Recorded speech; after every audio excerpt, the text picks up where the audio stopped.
Madam President, we are live. Call to order. I, Irene Lopez, President of the Governing Board, call May 14, 2026, the regular board meeting of the San Ysidro School District at 5:04. Before we begin the roll call, I would like to inform the public that any translations will be conducted simultaneously today via headset. If any member of the public would like translation from English to Spanish or Spanish to English, please visit the translator table, pick up a headset, Mr. Signs at the bottom, at the back of the auditorium. Round number 2, roll call. I will now ask our secretary to the board and superintendent, Dr. Gina Potter, to conduct the roll call for attendance. Thank you, Madam President, and good evening, everyone. Welcome to our governing board meeting. Agenda item number 2, roll call, beginning with Board President, Mrs. Irene Lopez. Present. Board Vice President, Mrs. Zenaida Rosario. Present. Our Board Clerk, Martine Arias, is absent this evening, along with Board Member Antonio Martinez is also absent. Moving on to Board Member Kenya Peraza. Present. Madam President, we have a quorum of 3. Thank you. Number 3, agenda. I would like to make a motion to approve the agenda with the following corrections. Full General Administration Item 10.3, public hearing and approval of resolution adopting a fee justification study and approve the levy of increased statutory school fees on new residential and commercial industries. Development pursuant to Education Code Section 17620 and Government Code Section 65995. Correct the recommendation for General Administration Item 10.4, Annual Resolutions for Fiscal Year 26-27 to say approve resolution numbers 2526-0049 through 2526-0058, designating authorized agents to carry out district business for fiscal year 26-27. May I have a second? I second. Madam President, I also want to move to amend the agenda to move board member comments, which is the last item in the agenda, to remove it from the end, so it can be traditionally placed near the beginning of the meeting, so the public has the opportunity to hear board member comments before leaving this meeting. So I just want to move our comments back to the beginning as I've always been. May I have a second? If there is no second, may I have a vote? Aye. Aye. No. 2 to 1. Mr. Sanchez?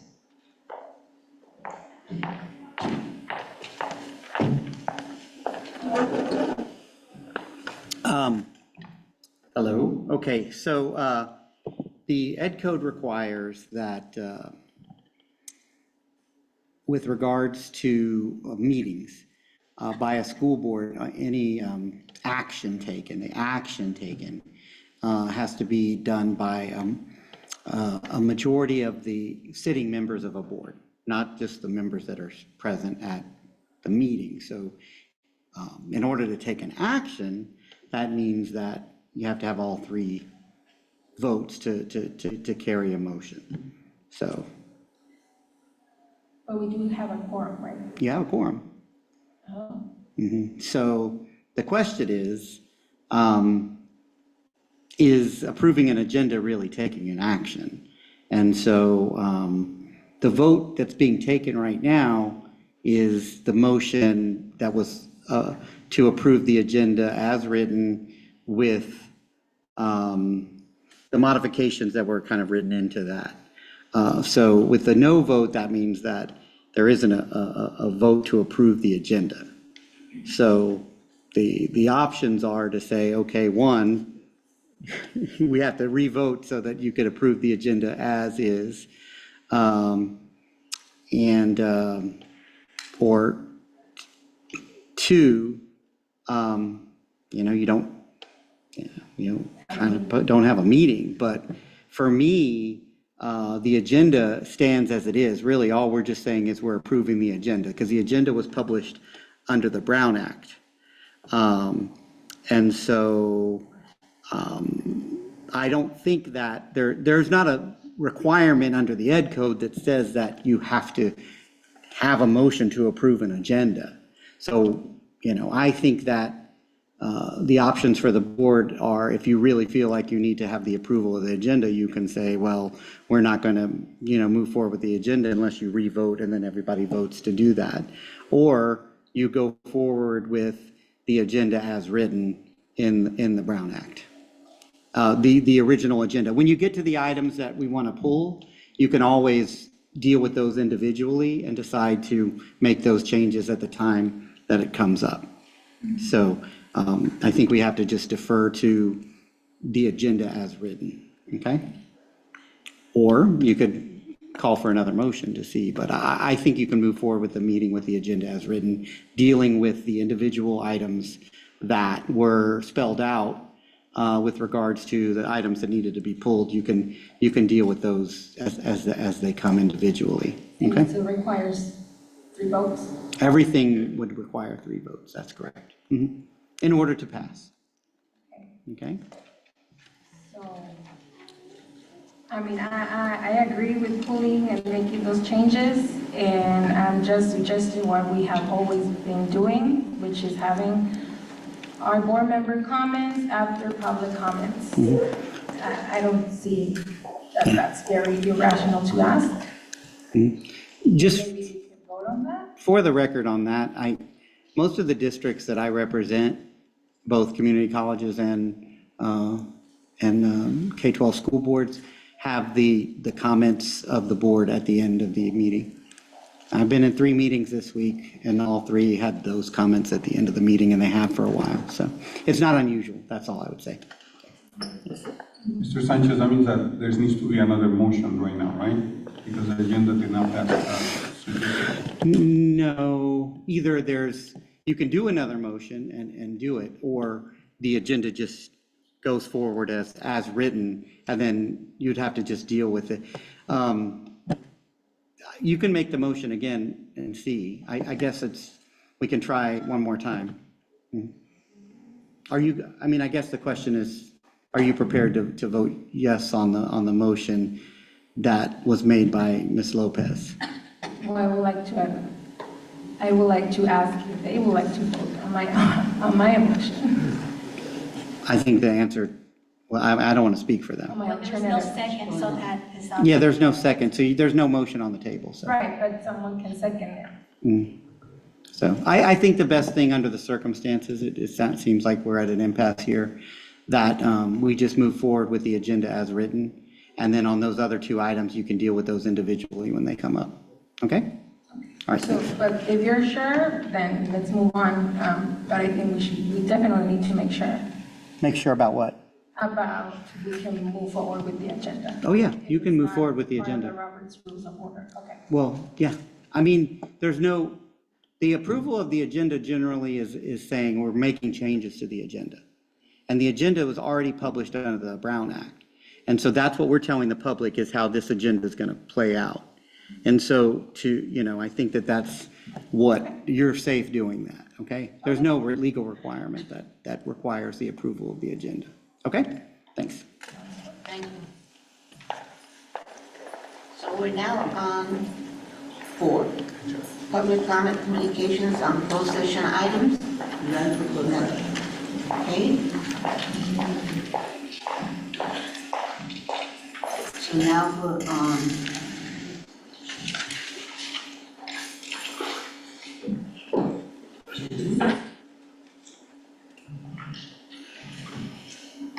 So now we are going to recess the closed session at 5:12. May I have a motion? Yeah. Oh, I have to read it, that's right, I'm sorry. So we will be closing the closed session on 5.1 Government Code Section 54957.6, Conference with Labor Negotiations. 5.2, Government Code Section 54957, Public Employee Discipline Dismissal, Release, Reassignment.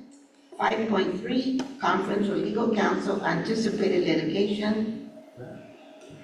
And that's it. So we will be closing at 5:13 to close session.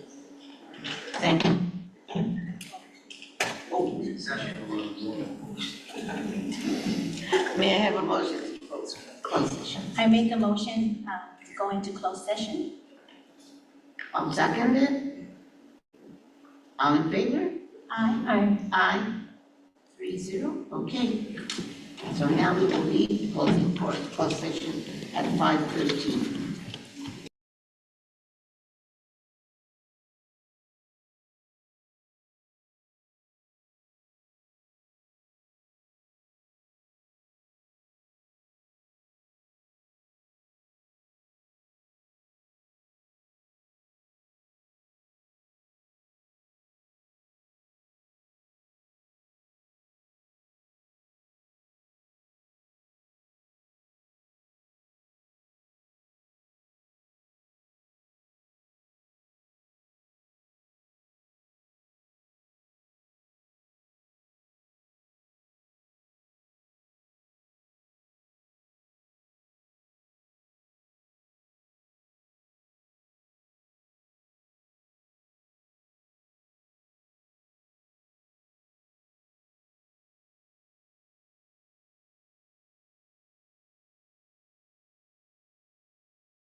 Call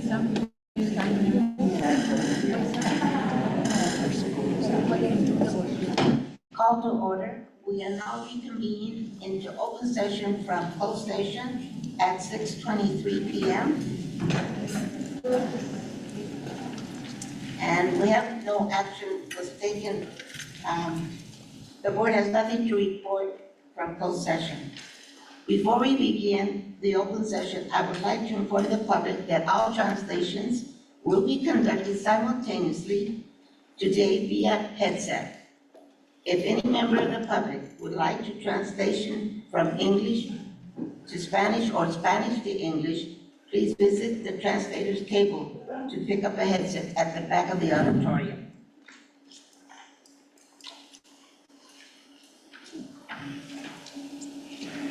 So now, we are pleased to welcome our superintendent back. We are grateful she has taken the time needed to care for her health, and we fully support her as she returns to lead our district. Her dedication and commitment to our students, staff, families has always been clear, and we have great confidence in her leadership. On behalf of the district, we stand in our support and look forward to working together with optimism and focus as we continue to serve every student in our community. And so now, Dr. Prado. Thank you, Madam President, for your kind words. Good evening, everyone. I am so grateful to be back and to continue serving this community as your superintendent. This is the beginning soon, in a few weeks, of the top of my 9th year here serving as superintendent, so I feel so blessed and grateful. Thank you to our students, families, staff, and community members for your tremendous support and kindness during my time away. It meant a great deal to both me and to my family, and I also want to thank Acting Superintendent Manuel Bojorquez for his steady leadership and great care for our school district. I return with a renewed sense of energy and a very clear focus on the wonderful future for our students, district, and our community. Our work is centered on our students, their learning, their well-being, and their opportunities for life success. This is a moment to move forward together with respect, with purpose, with unity, and with a shared commitment to excellence. And I close with a very happy shout out both to our board president, Irene Lopez, and her son, Manny, in the back, both of whom were students in our district, to wish both of them yesterday, our board president, happy birthday, and also Manny today, happy birthday. So on the count of 3, if we would all shout happy birthday to both of them, I think that would be great. 1, 2, and 3. Happy birthday.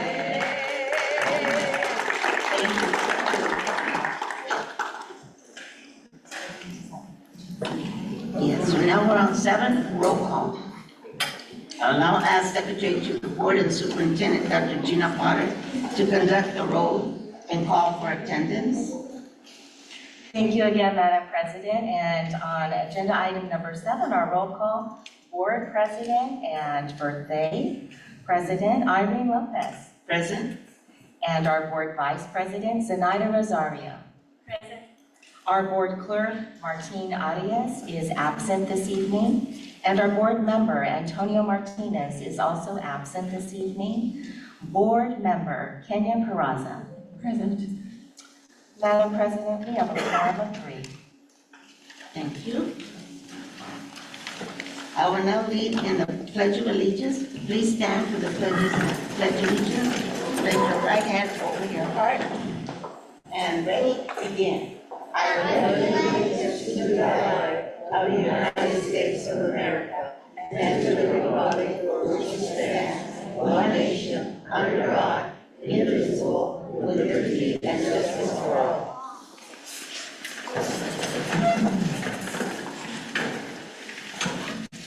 So now we're on 9, public comment communications on open session items.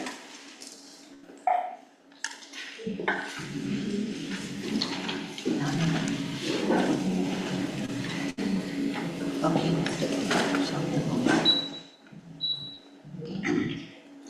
So we're on 9, public comment communications on open session items. Before we begin the public comment, I want to inform the public that all translations will be conducted simultaneously, which I had already read before. The headsets are behind Mr. Sines at the back. We encourage all participants to share constructive ideas and perspectives while respecting others' rights to do the same. The board welcomes differing opinions. However, it is essential that all disagreements be expressed in a courteous and meaningful way. Personal attacks or disrespectful behavior toward others will not be tolerated. To maintain a positive environment, all speakers are asked to be courteous, patient, and respectful while others are speaking. Comments should be concise, relevant to the topic, and within the allotted time. Members of the public must be recognized by the board president or chairperson before speaking and may only address the board from the podium, not from the audience. Public comments must adhere to civility board policy 1313, which promotes mutual respect, civility, and orderly conduct among all members of the school community, including employees, board members, contractors, parents, guardians, students, and the public. This policy is not intended to restrict any person's constitutional right to free expression on school grounds or at a district activities. Uncivil or harassing conduct by any member of the San Ysidro School District community is harmful to the educational environment and will not be permitted. Honesty, timeliness, dependability, politeness, courtesy, integrity, honesty, timelessness, dependability, adherence to laws and rules, and effective communication.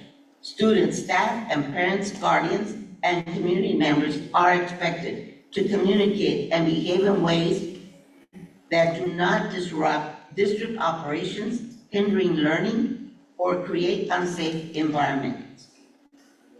Okay, do we have any public comments on open session items? Yes, I have. Okay, the first one we have is Gustavo Lopez.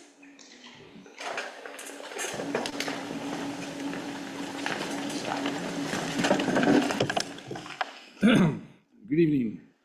I'm here to speak on behalf of my music program and the arts in general. Prop 28 is a fund that gives public schools guaranteed permanent source of money in every year, specifically for arts and music and education.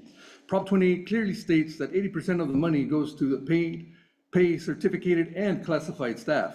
20% is used for supplies and materials, trainings to higher educational partnerships programs, which include outside contractors. It specifically states that no more than 1% will be used for a district administrative expense. I am currently the guitar class teacher at BDM under the ELO program. Each season, I am at the risk of having my class canceled based on the criteria of the ELO program. We have to have a specific number of students participating in our class or else it will be canceled. By making it all about the numbers, you are provoking some coaches and instructors to poach kids so their classes won't be canceled. I have experienced this firsthand. When I went to Mr. Ramos to voice my concerns on this issue, his response was that there was not enough evidence to prove my case. Well, guess what? It happened again to me this year, and this time I do have the evidence and proof. Whatever happened to a student's choice? They should be allowed to pick a class they want to attend and not be bullied or given incentives to choose a certain class. Every board meeting I hear Mr. Rosario preaching, it's all about the children, and that is exactly why I'm here. For the children, they're present here today. Thanks to the support of my students, their parents, this class still continues. The district has no problem using the ELO fund as a solution to get us out of this surprising deficit we are currently faced with. So why not allocate the money to saving the music and arts class with Prop 28 fund? Ms. Adrian's budget reports are declining enrollment and special education costs, negotiation agreements and classified reclassifications, as well as expiration of the one-time COVID fund and the legal settlements to blame for the deficit. Yes, there was a decline in enrollment, but not in all of our schools. The substantial amount of money spent on law firms, lawyers, as well as expenditures to hire consultants and coaches to the jobs that others still can't have a tremendous impact on our current financial status. Mr. Sario mentioned in the last board meeting that salaries are based on the education and degrees of work that we work so hard to achieve. I have my degree. I know others may have their degrees too, but the last time I saw, there was only 2 doctorates in this district that may or may not justify the salaries they are receiving. What about the wage increases, job descriptions, and new titles that are given at the management level? Where is the AB 1390 stipend increase that was given to our board members? Doesn't this contribute to the deficit too? In our budget presentations, we are shown a breakdown of the pie chart showing us money goes into classified and certificated salaries every fiscal year. And every year we have the same question: where is the administration and management salaries in the chart? Going back to Prop 20, all I am asking for is to allocate the money for what it's intended for. Don't cancel our music and art classes and deny our students the education and choice to do something they like to excel in, because not all of us are born to be athletes. Some of us are born to be something more. Thank you.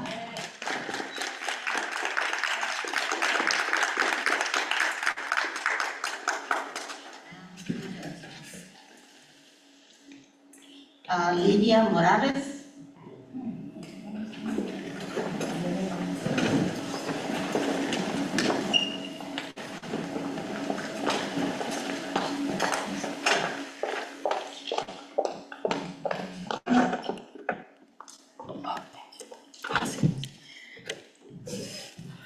Good evening, board. My name is Lidia Morales. My son is in Willow Elementary, and I want to say that probably you had an information that the schools are safe, but that's not reality.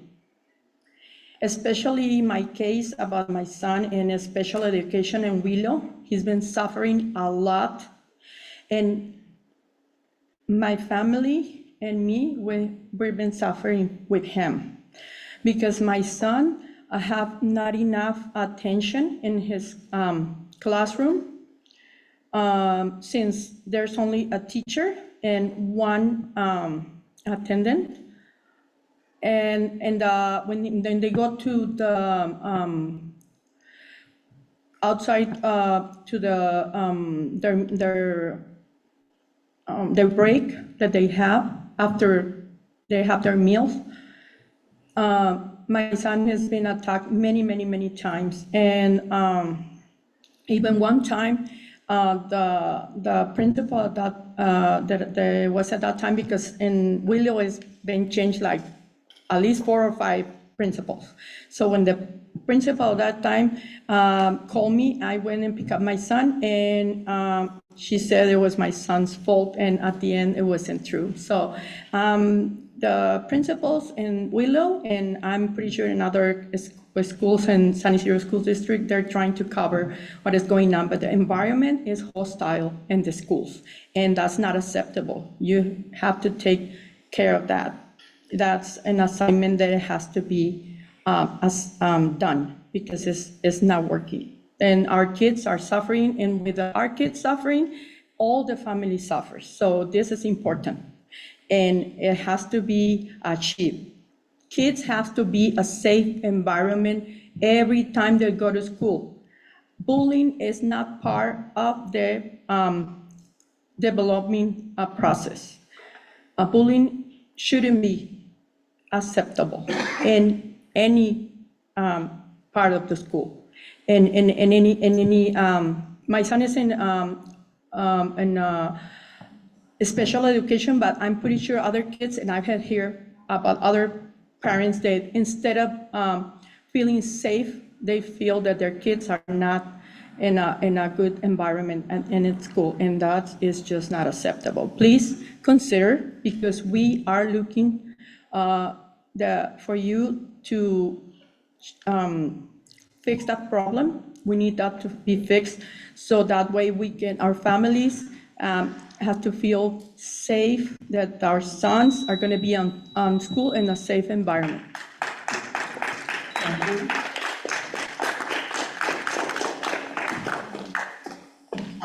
Laura Vasquez.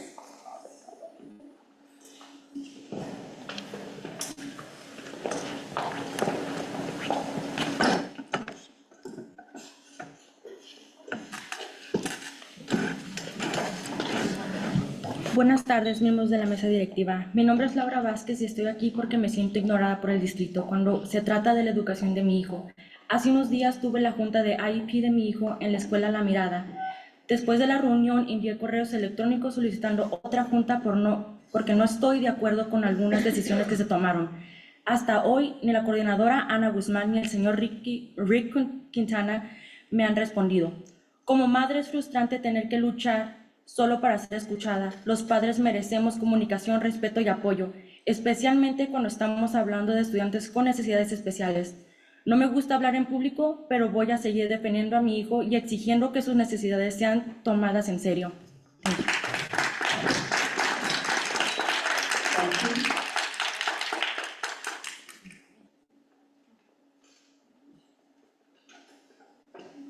We have now Brandon Plasencia.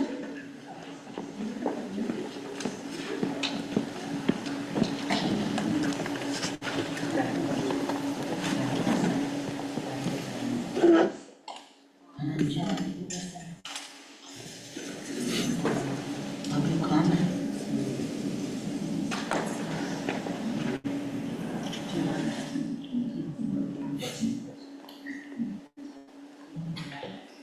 Sure, no worries.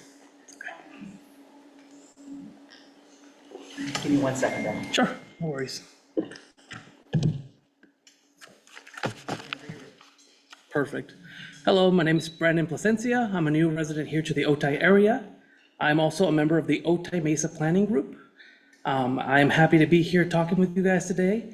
One of my big concerns is the finances of the district and where we are as a district.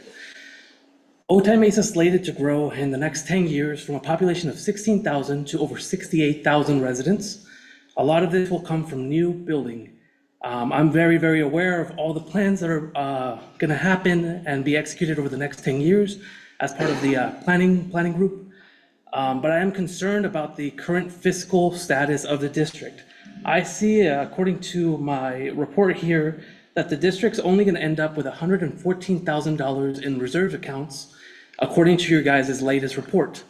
It was also very concerning that your guys' timeline for restoration of budget certification shows the third interim report being shown on today's meeting, the 14th, but this was instead addressed on the 7th. So that's a little concerning to me. I did end up watching the meeting on YouTube. I do appreciate you guys having that. I know Dr. Glover, correct, Doctor? Had mentioned, the possibility of ending up under state control, essentially.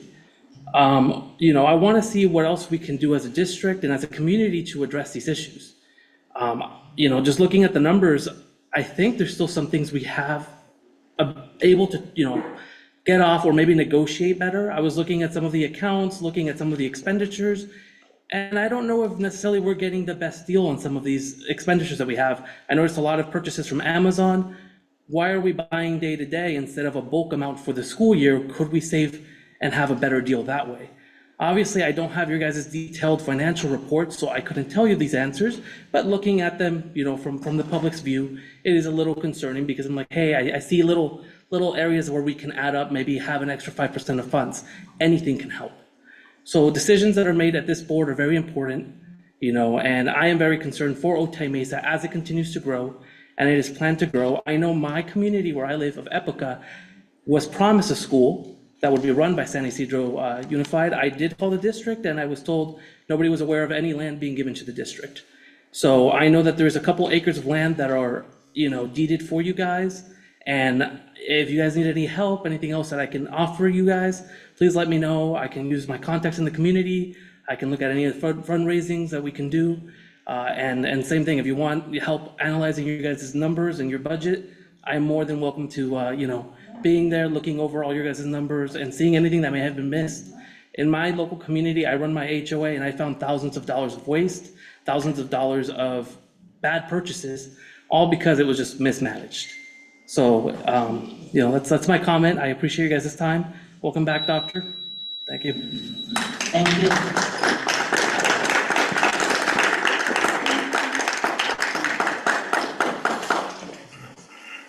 Now we have Karina Robles. Is this someone's cell phone? Yeah, that's fine. Okay. You have to get it back. Thank you. I'm gonna have it forever, it's just for our public comments. It's just for your public. Yeah. Joey, it's just for their public comments? Is it recording? Are you okay being recorded? Yes, I'm fine being recorded.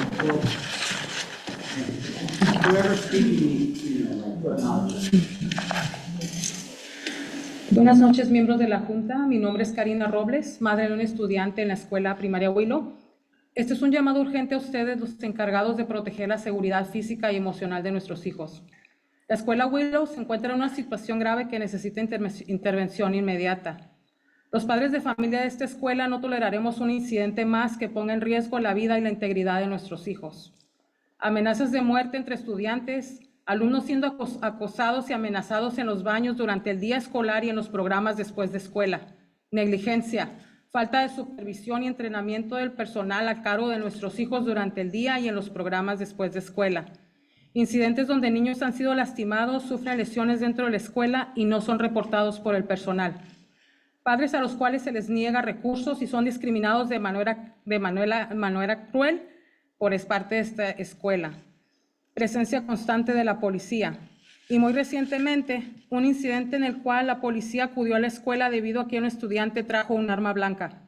La mayoría de estos incidentes no fueron reportados a los padres a tiempo, ni siquiera fueron reportados, quizás también.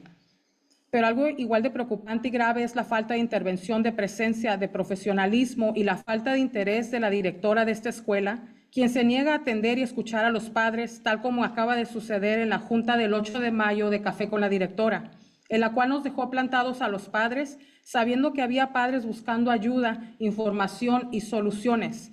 Incidente que fue reportado a este distrito y sin respuesta alguna de su parte. Igual de preocupante es ver que el personal de esta escuela ve este tipo de situaciones e incidentes y guardan silencio. Es decepcionante y es preocupante. La situación tan grave de esta escuela está seriamente siendo afectada y afectando a nuestros hijos mentalmente, emocionalmente y en muchos casos físicamente. A la vez está afectando seriamente a las madres de familia, quienes sentimos preocupación, ansiedad, incertidumbre y hasta culpa cada vez que dejamos a nuestros hijos en las puertas de esta escuela, con el miedo de que algo irreparable les suceda a nuestros hijos. Miembros de la mesa y superintendente del Distrito Escolar de San Isidro, tenemos una situación muy grave y urgente en Willow. Pedimos una solución efectiva y un liderazgo a cargo de alguien con el conocimiento, la experiencia, el carácter, la compasión y el respeto y el amor a esta escuela, a las familias y a nuestros estudiantes. Buenas noches.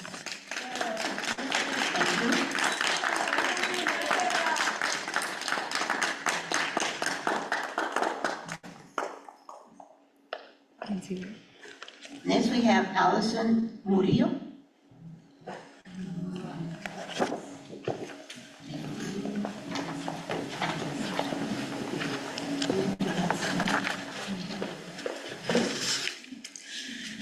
Good evening. I'm here to speak on the absolutely dire situation that Will Elementary currently finds itself in. Nearly every day, students experience serious safety crises that can no longer be ignored by this district. A second-grade student receiving death threats, inappropriate sexual harassment between students, students bringing weapons to campus, repeated verbal and physical altercations, and a never-ending stream of bullying that goes constantly unaddressed by the school's administration. These are not isolated incidents. They reflect a pattern of negligent, unsafe conditions that continue without effective intervention. Willow's principal, Ms. Mirna Cerda, is largely unavailable to parents. When these incidents occur, parents are not notified unless their child is directly involved, undermining this district's claims that safety and transparency are their highest priority. In some cases, families of impacted students are not informed until later in the day, or not at all during school hours. These repeated incidents raise serious concerns about supervision, reporting practices, and lack of intervention. They also raise concerns about whether administrative and staff communication practices are consistent with mandated reporting responsibilities and district policy. When it comes to chronic absenteeism, the San Ysidro School District often shifts blame for its fiscal issues to student absences. However, many parents and students often report that fear, bullying, and poor school conditions and safety concerns are significantly contributing to these consistent absences. I personally observe students at morning drop-off who are visibly distressed and reluctant to enter campus. Moreover, unresolved bullying is often cited by parents as a cause for transferring their student out of this district. I would also like to discuss another factor impacting students' well-being at Willow: the deplorable conditions of the school bathrooms. Floors are wet, bathrooms are clogged, and necessities like toilet paper and soap are not stocked. Despite the district spending roughly $13,000 on sanitary supplies this month, students at Willow, like at many other schools in this district, have to endure using repulsive restrooms daily. You cannot fairly expect your students to come to school when they are forced to suffer under so much. If you want students to present themselves, you must do your part as well and build a humane and dignified environment for them to learn. Board members and Superintendent Potter, it's easy to point towards a renovated garden, sidewalk, or fence. It's easy to cut a ribbon, ring your golden bell, and issue accolades. But you posing and smiling for your district highlights pictures serves no one and holds no meaning if you do not fix the issues eating your schools from the inside out. Please do not pat yourselves on the back for providing our students with less than the bare minimum. If this district wants to sustain its claims of prioritizing student well-being, it must shift away from focusing on appearances and zero in on the issues actually affecting our children. Thank you.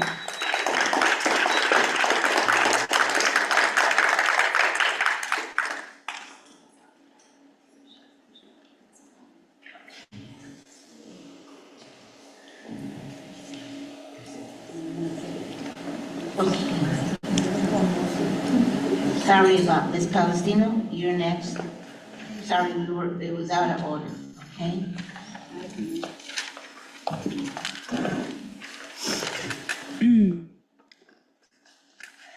The hypocrisy in this district is unbelievable. There's no transparency, no collaboration, no parent engagement, and when parents start asking questions, exposing uncomfortable truths, and demanding accountability, the district responds with attorneys, intimidation, instead of honesty and leadership. It tells the community exactly where your priorities are. Ms. Potter, while parents are struggling, while classrooms need support, while special education families are begging to be heard, the district somehow always has money for lawyers to go after involved parents speaking at public meetings and online. Always has money to send their lawyers to our IP meetings when we bring advocates. Using district and taxpayer dollars to send intimidating letters to parents is not a good use of public funds. Not when this district is facing financial instability, not when families are being told there is no money, not when students in classrooms still have unmet needs. And let's talk about what you don't want parents talking about, the FMAT report. Because unlike opinions, the FMAT findings are documented facts. The report warned this district is at high risk of fiscal insolvency. The report exposed years of poor financial oversight, weak budget planning, lack of transparency, and decisions being made without long-term financial stability. We did not create that crisis. The community did not create that crisis. District leadership did.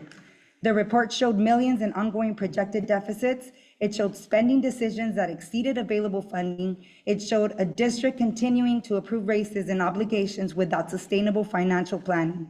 It showed enrollment declining year after year, while leadership failed to properly adjust staffing and spending.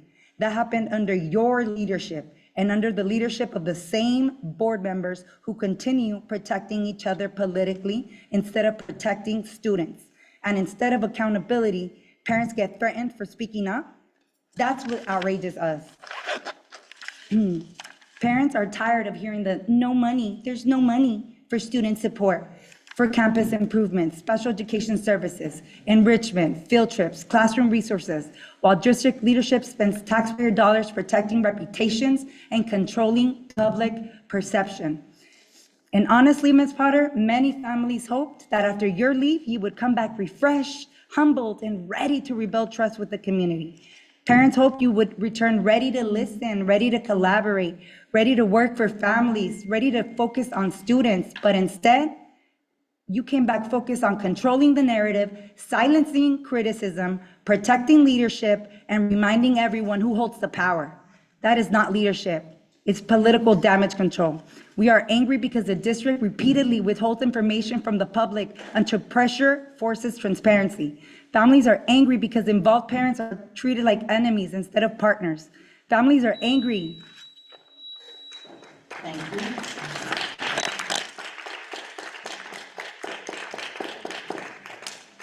Luis Lagarda.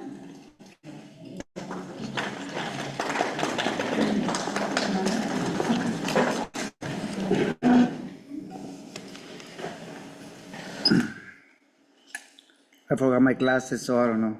Good evening, Madam President, members of the board, members of the community.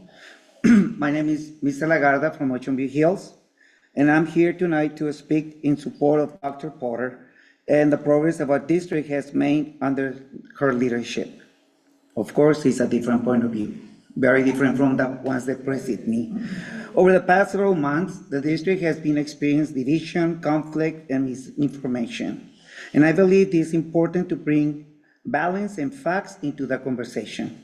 Fact number one, Dr. Potter did not abandon this district. Like any employee, she has rights under the FMLA and other laws that allows individuals to take medical leave when needed. We must respect both those legal protections and her right to privacy. Fact number two, despite the accusations, attacks, and hostility directed towards her, the district remains stable under her leadership. We have continued to see consistency, responsible financial management, and a strong focus on students and schools. Many teachers and staff members feel supported and appreciate the professionalism, honesty, and stability that she has brought to the district. Fact number three, despite much of the turmoil in this district has been fueled in conflict and misunderstanding, in my opinion, by you, trustee Kenya Peraza, has contributed to division instead of helping unify the community. Too much attention has been placed in the public drama and in the political agendas, and rather than focusing on educating our children. There is a saying in Mexico that it says, en el pedir está el dar, which translates, the way you ask determines what you receive. If you want respect, collaboration, and progress, then the concern must be brought into the attention in a professional way. Honesty, not through hostility, public attacks, or creating turmoil in the community. Parents deserve truthful information. Teachers deserve positive environment where they can focus on students, and students deserve adults. They can be models of respect and collaboration. I respectfully ask the board to continue making decisions based on facts, fairness, and a long-term success for our district. Thank you. Thank you, Mr. Navarro.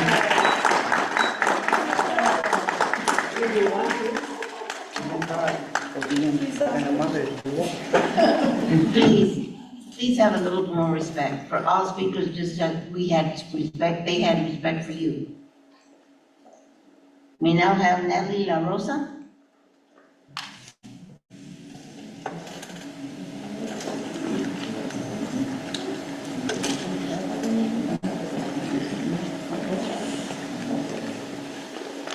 Good evening. Rosa, I work at SMILE. Thank you, Mr. Garantehi. My phone is dying, so yes, he's here. So I'm here, I'm just gonna be clear. I am here for the Teachers Association. We want to welcome back Dr. Potter and look forward to collaborating together in a positive way to continue solving issues and improve San Ysidro schools. Having worked here for 28 years and working in the union for over 20 years, I know we can work with her. Public education is complicated and underfunded in this country. Solutions are slow and complicated. Over the years, I have worked with her during the COVID. We collaborated to bring us back to the classroom safely. Those were really difficult times. Probably the hardest times for me ever, the COVID times, but she would always take my calls early in the morning, late at night. Just yesterday, she met us here at Sims to address concerns at this site. So we're not saying things are perfect, obviously, but it's complicated. Things don't get solved overnight. So we're happy to have her back, and thank you for helping us try to make this a better district. Thank you.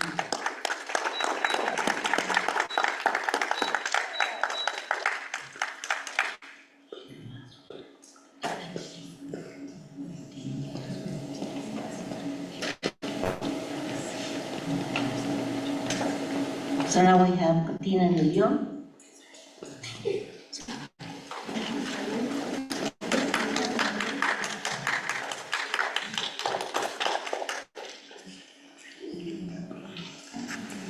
Athena, you dropped something. Oh, did I? Oh.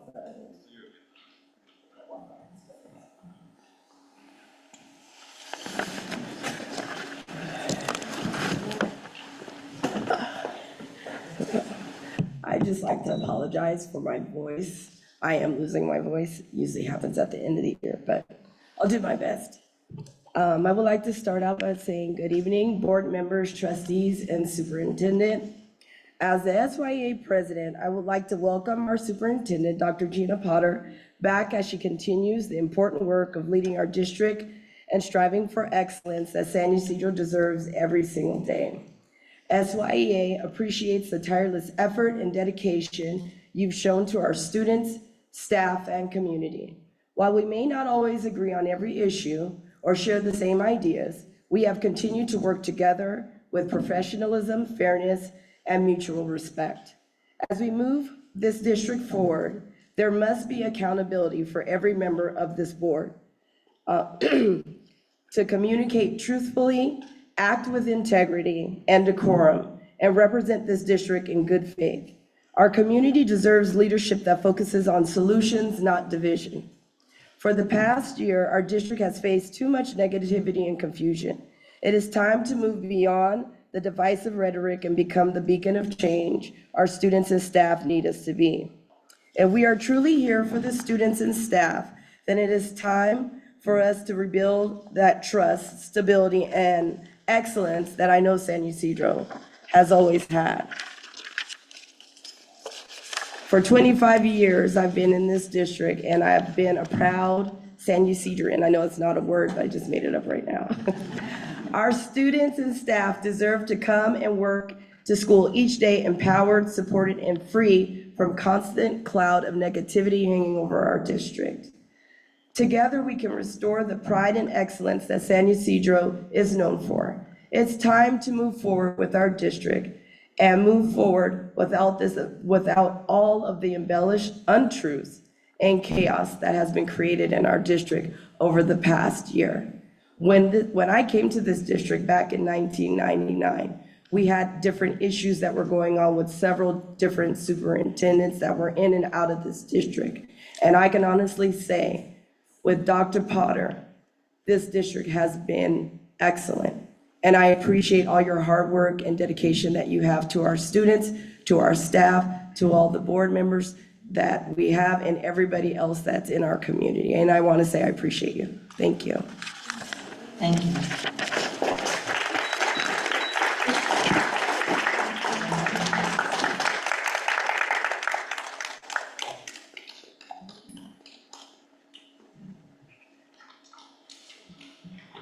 Now we're on to administration.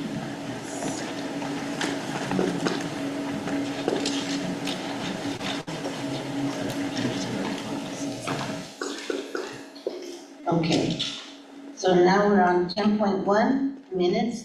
Approve the minutes of the regular board meeting of April 9th, 2026. I'll make the motion. I'll second. Zenaida Rosario makes a second. May I have a vote? Aye. Aye. Passes 3-0.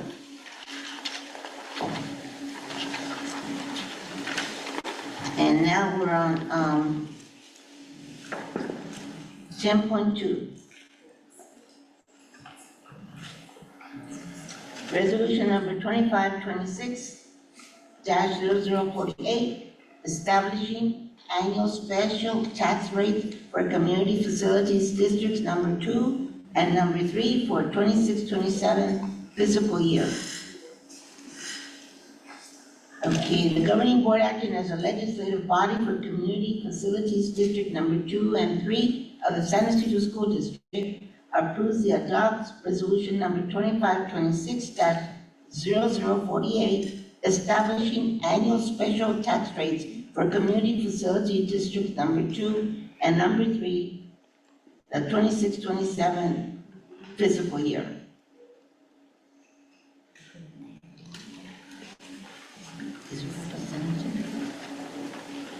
I make the motion. Zenaida makes the motion, I'll second it. And now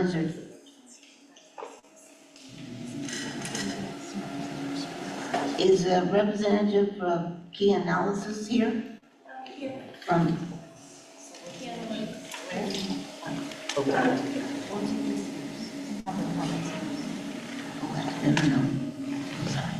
We're going to do the two public comments first. okay. We have two public comments for this agenda item, so we'll do those first, and then you'll come up once they do another motion and another second to open it up, okay? Thank you. Thank you. So public comments, Brandon Plasencia?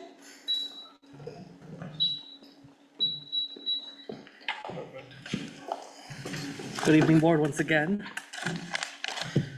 My name is Brandon Plasencia. I am a community member here in Otay Mesa. As I was speaking earlier, there's a lot of construction planned for Otay Mesa. So I do caution the board from raising taxes and continuing to raise any type of fees or taxes, as this can hinder building and welcoming new families and new students to the area. It is of utmost importance to continue developing the Otay Mesa area as planned and continuing the villages and everything else that is going to happen over the next 10 years. Of course, we don't want to scare away builders. We don't want to scare away any other corporations with high taxes. I understand that the district is in a very hard financial state, but as I mentioned before, we need to look into what we're spending money on and seeing where we can find savings to reduce the burden on builders and on new homeowners. Thank you.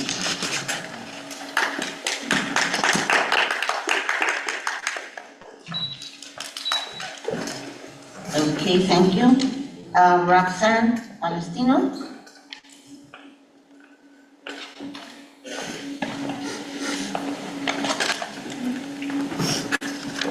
So you guys are discussing taxes, developer fees, and financial decisions that impact working families who are already working 2 to 3 jobs, struggling to survive here in San Ysidro.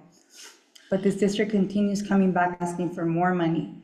While classrooms still lack credentialed teachers, consistency, aides are missing, parents are ignored, IEPs aren't being followed, and basic concerns go unresolved. Safety and bullying incidents get swept under the rug. We keep getting pushback for PTA, when in reality, that's what's needed to make this better. But we get met with policy that tries and silence parents' voice. We're tired of it. You have money for asphalt, but no money for safety cameras in common areas. Before increasing fees or approving new financial burdens connected to development, this board owes the community transparency. Parents want to know where previous money went. How are we hearing about deficits, layoffs, and financial instability after years of promises? After years of praise to Gina Potter? It's clear she's never been here for our own district. 7 schools, no parent involvement, horrible principals that get hired after being fired as impact teachers in Chula Vista, but they get here for principal. The FBAT report warned this district, these board members and the superintendent about financial mismanagement, deficit spending, and decisions not grounded in reality. It's so sad to see this board keeps moving forward with more spending. Taxpayers deserve to know before money is approved. Our families are tired of hearing there's no money for students, no money for anything else other than contracts. San Ysidro families are treated like ATMs, dollar signs, seeing how to benefit from the community, but never truly benefiting the community, and you wonder why you keep losing enrollment. This district does not belong to administrators. It does not belong to attorneys. It belongs to the students, families, teachers, and taxpayers of San Ysidro. Parents speaking up is not harassment. Parents organizing is not intimidation. Demanding accountability from public officials is not wrongdoing. It is democracy. People are paying attention, and more parents are stepping up because they are tired of watching the same political circle drive this district deeper into dysfunction while expecting families to stay silent. No attorney letter is going to erase the FMAT report. No intimidation tactic is going to restore public trust. And no amount of damage control is going to change the fact that this community deserves better leadership than what it already has. Thank you. Do we have a key analytics representative here?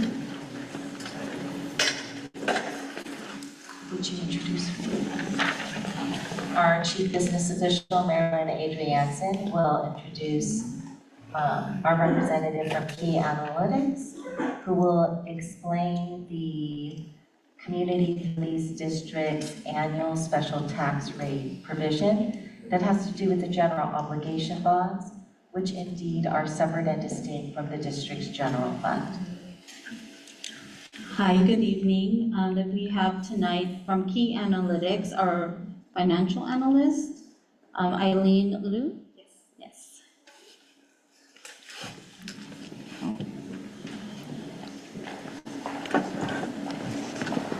Hello, Eileen Liu from Key Analytics.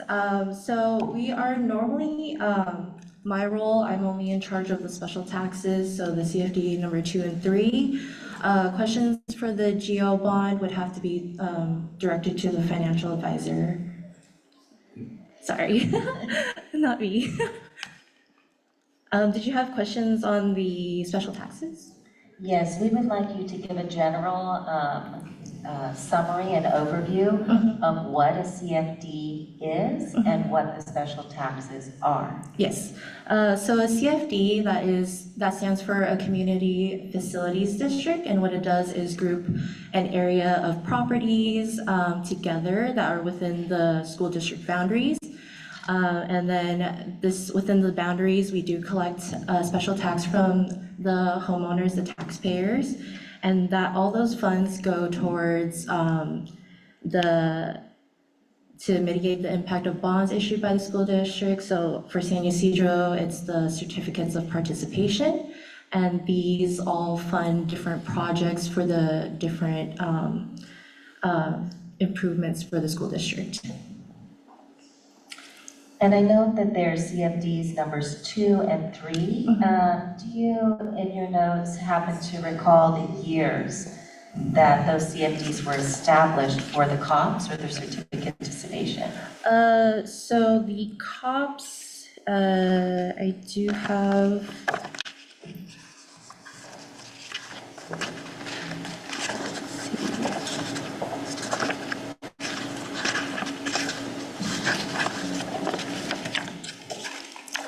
So we have the 1998 COPS, these were refunded. 2001 COPS refunded. 2005, 2007, 2012, those are all refunded.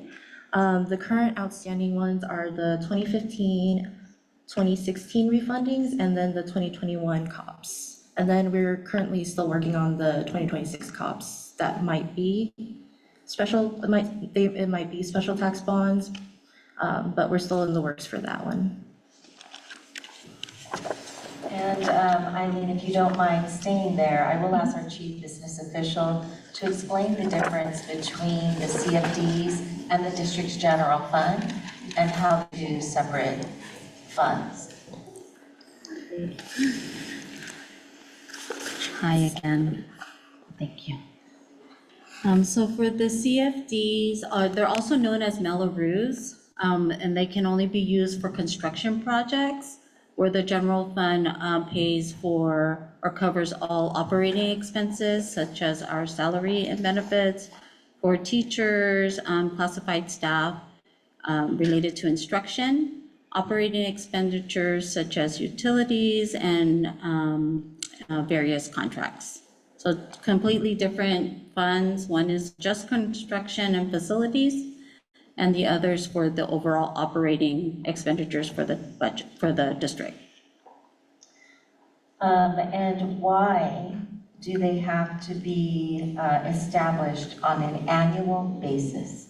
And how are they established? In terms of the tax rate? Yeah, so they are approved annually because the rates do escalate by 2% each year. And so that amount is constantly getting updated by 2% each year. And the concern is the impact to the homeowners who would be paying the tax rates. So what is that impact to the homeowners? The special tax charge to the homeowner does escalate by 2% each year. And could you quantify beyond the 2%? How would you calculate that? So if I own a home in Otay Mesa and my Belarus is going to go up by 2%, in dollars roughly, do you have an idea of what that might be? It does vary depending on the square footage of the property. Is there a range? Uh, And I appreciate you taking the time to entertain my many questions. No worries. We're seeking to understand your area of expertise. Yes.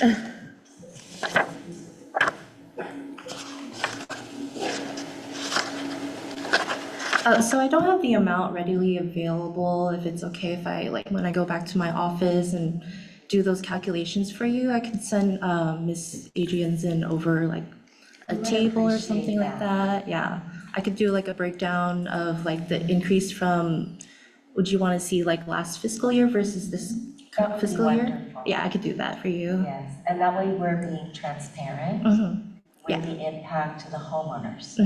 Got it. Thank you.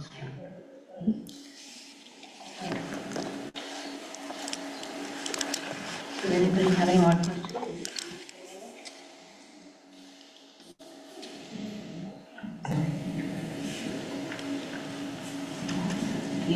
No, actually, you did all my questions, Ms. Potter. Thank you. Thank you. Thank you.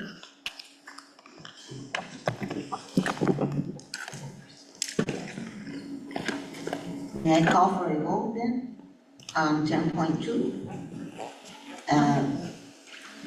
Zenaida made the motion, I second. May I have a vote on this? Aye. Aye. No. 2, 1, no.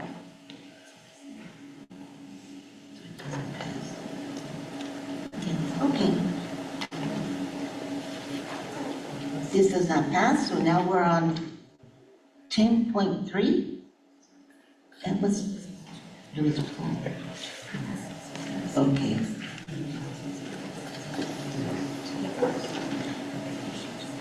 Okay, so 10.3 was already pulled, but I'd like to go through the procedure of making a motion and second.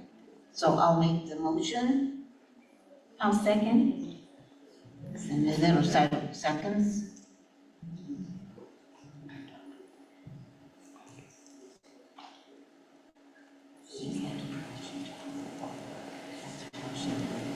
Yes. Okay. So may I have a vote? Aye. I'm sorry, are we still in 10.2? 10.3. Oh, I thought that was pulled. We have to make a Oh, motion. okay. So may, I ask for a motion, do we say yes? Okay. So now I I say, second, okay. So just to clarify, the motion is to pull the item? it's neither person, the second. So I need a vote. Aye. Aye. Aye. 3-0, motion passes. So now we're on 10.4, annual resolution for fiscal year 26-27. Approved resolution number 2520. Is there someone on the other one?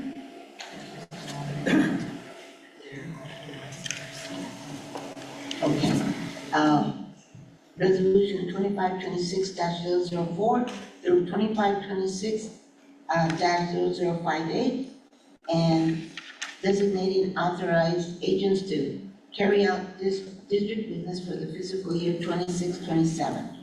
So may I have a motion? I make a motion. Senator Rosario makes a motion. May I have a second? I would like to make an alternative motion.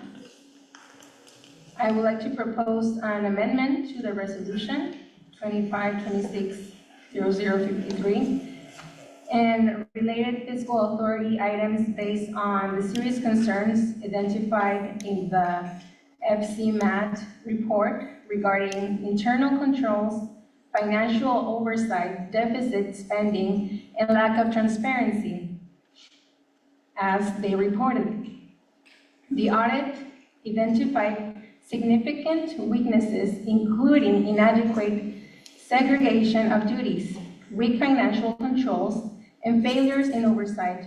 Given the district's current fiscal condition, I believe it is responsible for the board to temporarily strengthen these safeguards over district spending.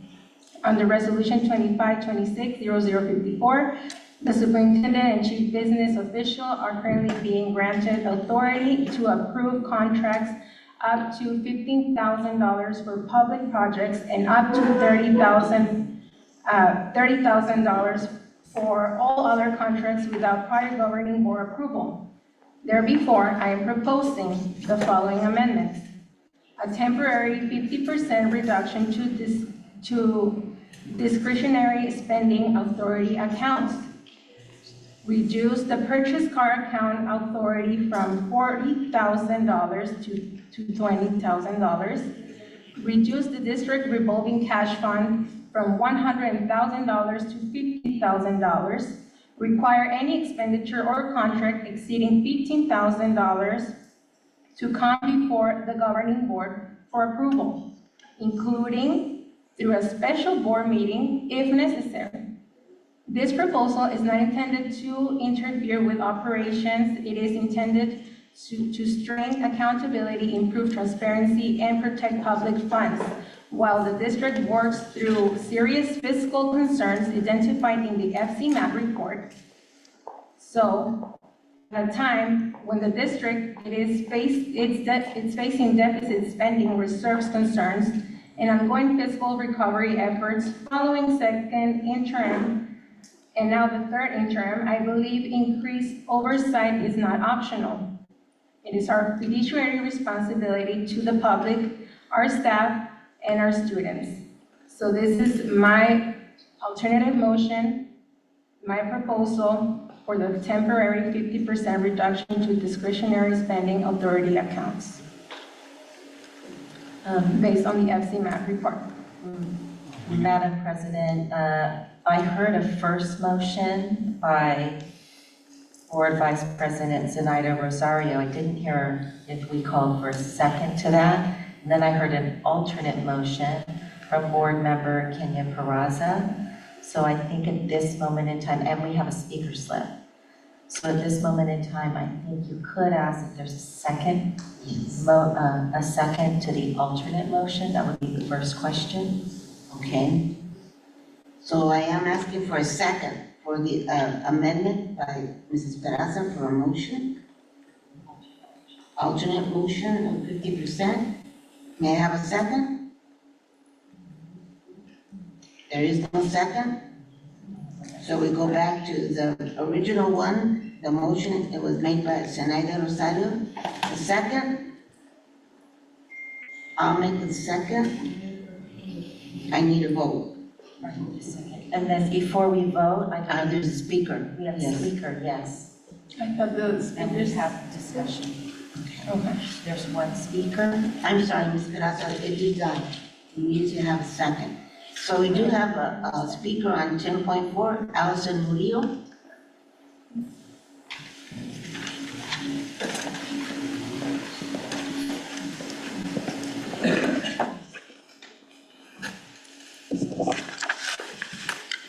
Board members, under item 10.4, Resolution 2526-0054 delegates significant contracting and financial authority to Superintendent Gina A. Potter and Chief Business Official Ms. Marilyn A. Jensen. This includes approval of contracts up to $30,000, authority over bidding processes, and approval of change orders within defined limits. I have serious concerns about expanding this level of authority given the district's current financial condition. According to a financial graph from the San Diego County Office of Education, the district's general fund has shown a steady downward trend over approximately the last 8 fiscal years and has not returned to prior levels. This period of decline overlaps with the time Gina Potter became superintendent, along with ongoing fiscal leadership from the Chief Business Official, Ms. Marilyn A. Jensen. Regardless of how one interprets the cause of this decline, the district is now operating under sustained financial pressure, and that context matters when increasing delegated authority. Despite this, the resolution would further concentrate day-to-day financial decision-making to just 2 administrators. While governing board review is required every 60 days, that is still after-the-fact oversight. It does not provide real-time accountability or preventative control before decisions are executed. That distinction matters because this is a meaningful expansion of financial authority during a prolonged period of fiscal decline, not a period of stability. In a district facing these conditions, this raises serious concerns about risk management, transparency, and whether existing oversight structures are sufficient. This is not about limiting operational flexibility. Schools do need the ability to function efficiently. However, efficiency cannot come at the expense of accountability or transparency in the use of public funds. I also want to emphasize the issue of public trust. Over time, there has been increasing concern and skepticism expressed within the parent and community space regarding fiscal decision-making and transparency at the district level. Whether or not the board agrees with that perception, trust is a critical asset in public education, and it has been strained in this district. Decisions like this either rebuild that trust or further erode it. Right now, expanding financial authority without stronger safeguards, such as more frequent reporting, clearer public disclosure of contracts approved under delegated authority, and greater board visibility into cumulative spending, risks further weakening that trust. Ultimately, this is about ensuring that public confidence in how district funds are managed is not only maintained, but actively strengthened. Once that confidence is lost, it is extremely difficult to restore. I urge the board to reconsider this level of delegation unless it is paired with stronger oversight and transparency measures that reflect the district's current financial reality. Thank you. Thank you. So now we have discussion on 10.4. Madam President, if I may ask our Chief Business Official to address the purchase order and expenditure items on each of the monthly board agendas, which are approved by the board, which also include the POs and expenditures from the delegation of authority referenced.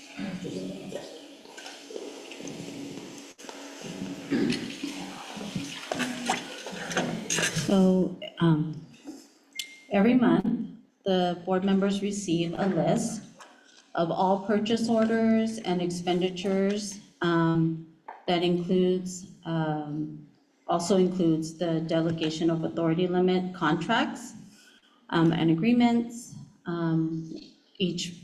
Both reports include the purchase order number, where we're able to tie back the expense to the purchase order.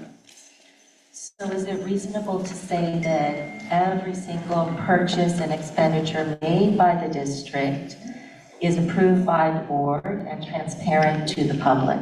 Yes, yes, it is. Because it's embedded in the monthly purchase order and expenditure reports. That's correct. And we did receive guidance from the San Diego County Office of Education prior to just the process for reporting to the board for our purchase order list and our expenditure reports, and they were fine with our procedures.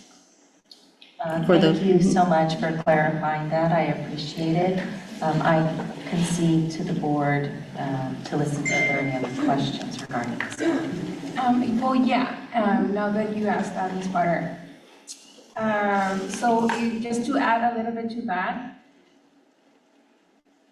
For every expenditure that we do, do we have any receipts, any invoices public for everyone to see?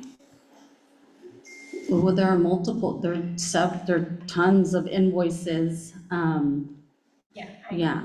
But I mean, it's not public. No.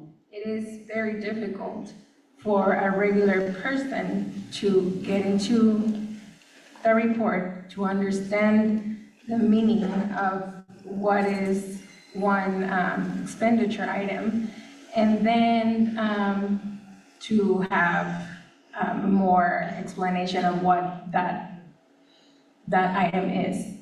So, yes, I understand that this is the procedure that we have is the most probably common one, but it's difficult for just a regular person to understand it. And there's no, just I guess to say to the public, there's nothing like that to the public, correct? No, no invoices or expenditures. If I may, thank you, Trustee Peraza, for your question. Of course. The San Ysidro School District, since Marilyn Adriansen has been the chief business official in 2018, we have linked and been using the PeopleSoft finance software system, which runs explicitly through the San Diego County Office of Education's business department, which means that the County Office of Education audits and reviews every one of our expenditures and purchases that we do on a month-to-month basis. In the board agenda, we have hyperlinked on every board agenda the purchase orders. So if you click on the purchase order report, you'll see the public, anybody from the public can see every single purchase order made by our school district. And if you click on the secondary item, expenditure report, you can also see every single expenditure. So I appreciate that our chief business official, when she first began in 2018, launched the PeopleSoft finance system, and that software system is explicitly run through the County Office of Education and indeed also audited by the County Office of Education. Okay, thank you for that. Yeah, I'm just, well, if we're in discussion, I'm just saying that maybe we need to be very more careful of our expenditures since we are in a very tight budget situation, and I'm not saying Ms. Potter and Ms. Berrien have to stop doing it. I'm just saying we need to be more careful, and I think we need to be aware if more than $100,000 is being purchased in less than a month.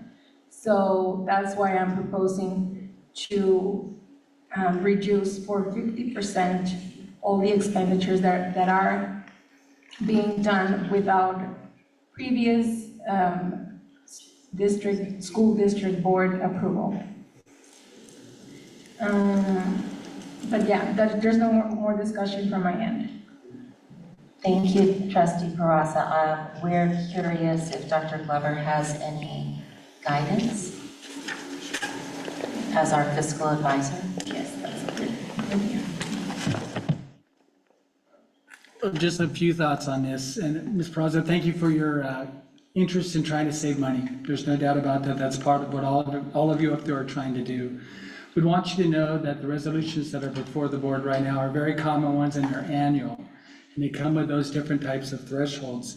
And based on the size of the district budget, the thresholds that are being presented tonight are very common within that range.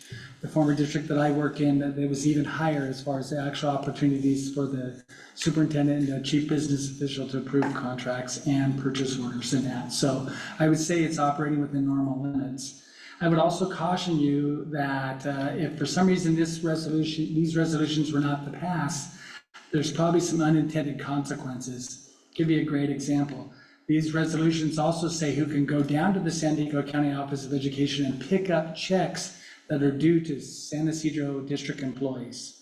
Say for some odd reason that payroll was run and a new employee's paycheck wasn't run, so they didn't have a paycheck available to them.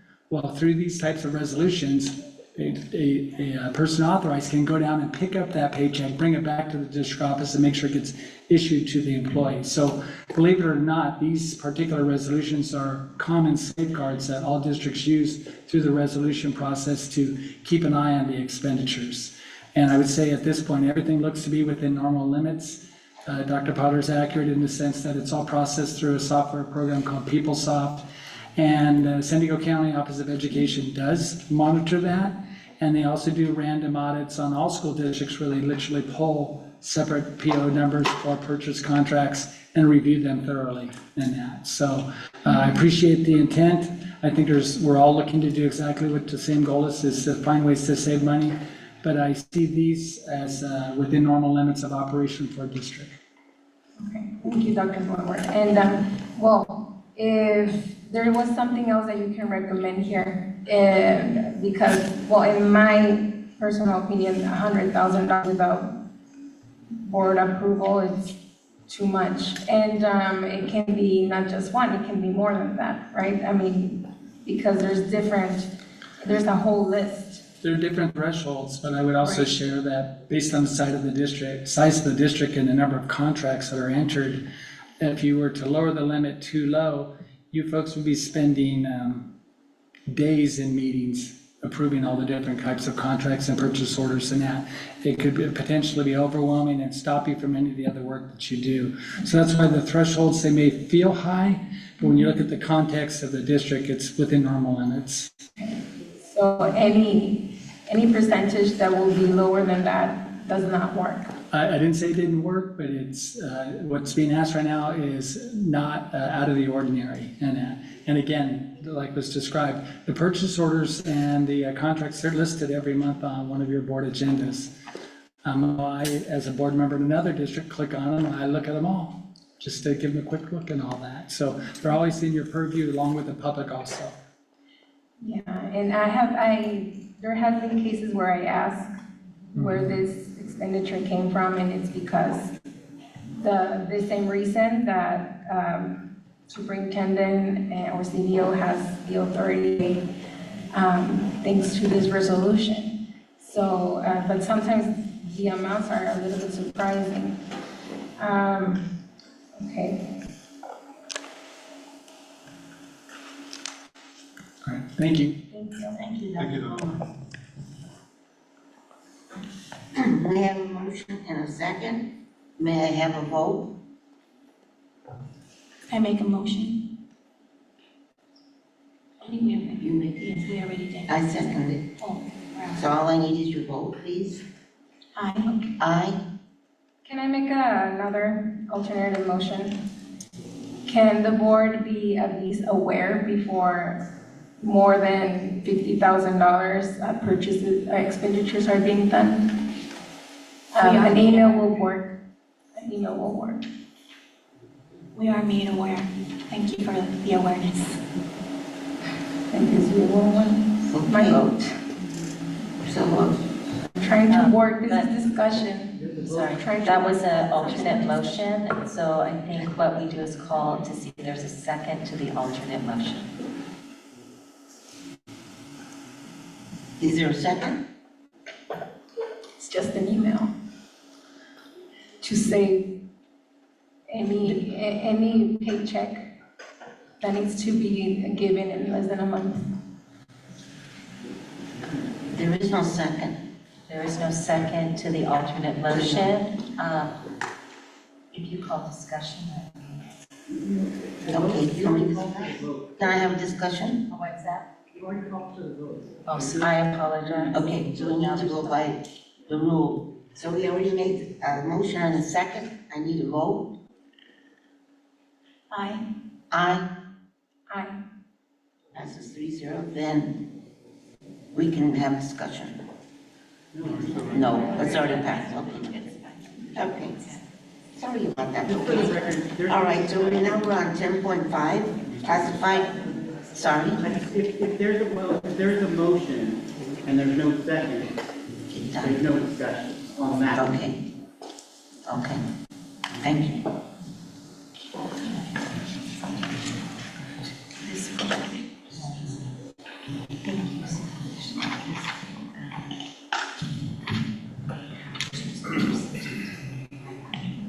Okay, so now we're on 10.5, classified layoff impacts and effects.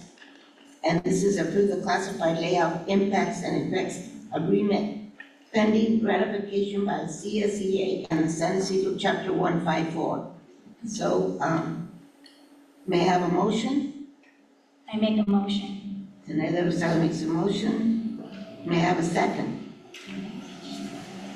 I'll make the second. And now we're gonna go on to, our speakers. 10.5 is Roxanne Palestino.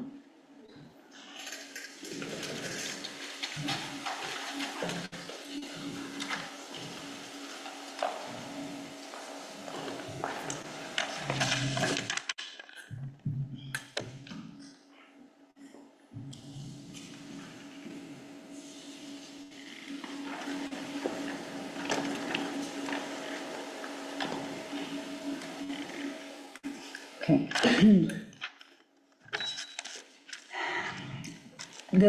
This district loves presentations after presentations about mental health, presentations after presentations about social emotional wellness, presentation after presentation about supporting the whole child. But you sit parents down and tell us how important it is to protect children's mental health starting at a young age. But your actions completely contradict your presentations about mental health. Because overcrowding students into special education classrooms is not protecting mental health. Removing aides and support staff is not protecting mental health. Destabilizing classrooms and rotating trusted adults around campuses is not protecting mental health. Children cannot regulate in chaos. Children cannot thrive in overwhelmed classrooms. Children cannot emotionally safe when support systems are constantly disappearing around them, especially our youngest students, especially our children with disabilities, especially students who rely on structure, routine, and consistency just to feel safe at school. And yet, classified staff is the first place the district wants to cut. Parents keep reporting inconsistent aid support, overwhelmed classrooms, overcrowded sped rooms, and lack of services. And now this board wants the public to believe layoffs will not affect students? Please. We are tired of hearing about cuts affecting the people closest to children, while leadership continues protecting administrative spending, large projects, contracts, and legal counsel. How is our superintendent making over $300,000 a year, almost comparable to superintendents running districts with 50 schools, when San Ysidro only has 7 schools and is now drowning in layoffs and financial instability? And when pressure builds, she leaves, then comes back with zero accountability, while this board continues approving her contract over and over again. Parents have not forgotten the serious allegations and issues that were hidden from the public, but instead of listening, this board kept approving spending while the foundation underneath our schools crumbled. Now students and staff are paying the price for your failures. And on top of all this, there are 5 board members, 3 out of the 5 board members busy running political campaigns instead of focusing on the crisis happening right here in San Ysidro. Martin Arias is running for State Board of Equalization, yet conveniently leaves out his in his candidate statement that he was appointed to this board and has done nothing meaningful for San Ysidro families. Because if the work was being done here, he would truly be something to be proud of. He wouldn't be hiding it. Antonio Martinez is running for City Council District 8 for the 3rd time after serving on this board for 14 years through all of the decline, instability, financial mismanagement, and loss of public trust. And Irene Lopez and Zenaida Rosario, ni se diga. I hear you guys are running again too, of course, with no term limits. Not even the President of the United States can serve more than 2 terms.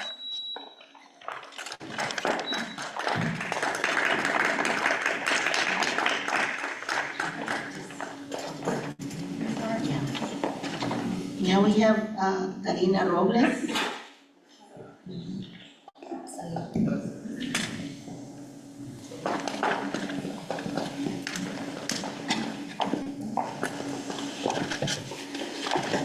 Item 10.5, classified layoff impacts and effects agreement. Good evening, board members, superintendent, and families of the San Ysidro School District. My name is Karina Robles. I came to express my serious concerns and strong disagreement with this agenda item regarding classified layoffs. This is not just about budget cuts. This directly impacts student safety, supervision, support services, and the overall well-being of our children. To be very clear, this is the worst possible time to reduce staff in our schools, especially at Willow Elementary, where during the last few months, families have witnessed an alarming increase in serious incidents involving bullying, intimidation, threats between students, fights, and even students bringing dangerous objects or weapons onto campus. Parents demand intervention and solutions. Students are living through these conditions every day. Yet, instead of increasing supervision and support, this district is choosing to reduce the very staff responsible to keep students safe. That is deeply irresponsible. Instructional assistants and classified staff are not optional. They are essential. They are the adults who are in charge of supervising students, supporting classrooms, assisting children with disabilities, intervening during conflicts, helping regulate behaviors, and responsible for preventing situations from escalating into something far more serious. And while this district does not think twice about laying off instructional assistants and classified employees, somehow there is never the same urgency to reevaluate outside contracts and agencies such as SBCS that are not essential to student safety and daily campus operations.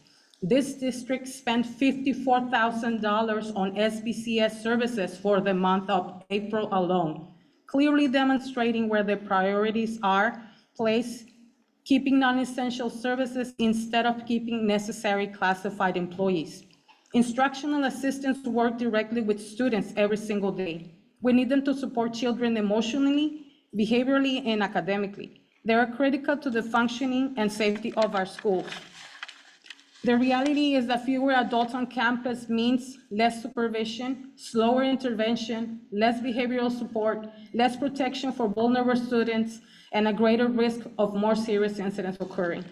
And if this district continues making decisions that reduce safety, reduce supervision, and ignore repeated warnings from families, then the responsibility for the consequences of those decisions will also fall on this district. Because families have already been raising concerns.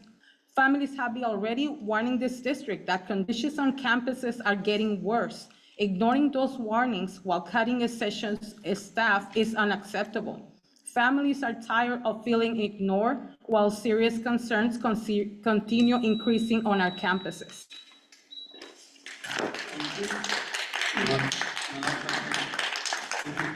If I can make a comment, just as a clarification with regards to this line item. The layoff resolution, as you know, happened at our last board meeting.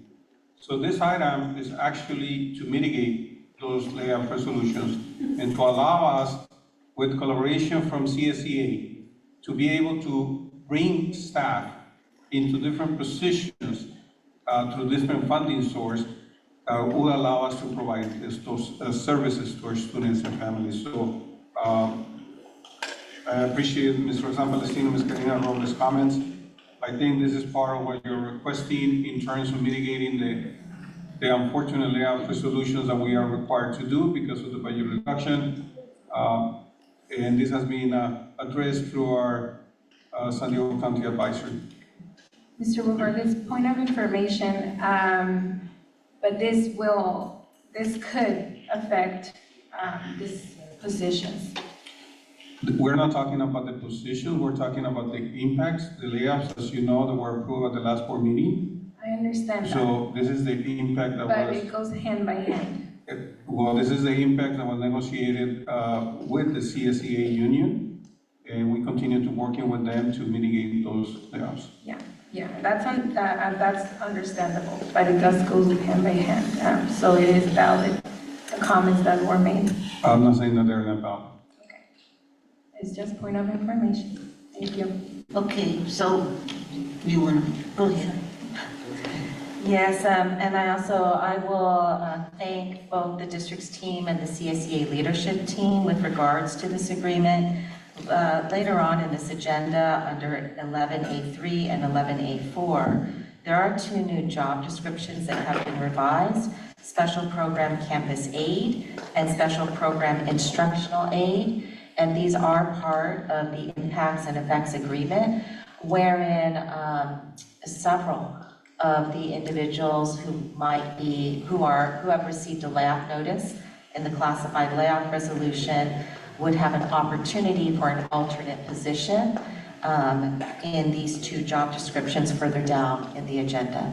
So that is part of this impacts and effects agreement to provide the vast majority of employees an alternate position in the same type of work. Just wanted to point that out. Thank you, Madam President. So I already called for a motion and have a second. May I have a vote? Aye. Aye. To save jobs, of course, aye. Thank you. Passes 3-0. So now we're on, there's another one. Hold on, 11.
Okay, we're gonna take a 5-minute bathroom break at 7:50. And we'll be returning back to following the agenda, okay? Thank you.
Madam President, we are at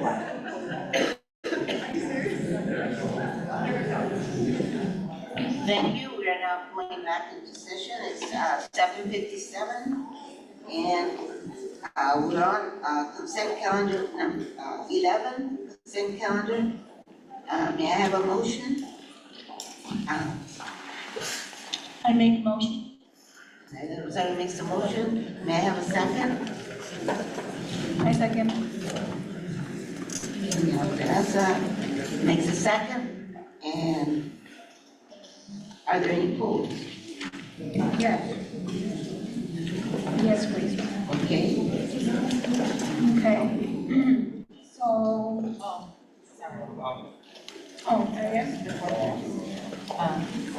I apologize. Comments prior to polls, I apologize. oh, yeah, first, public comment? So,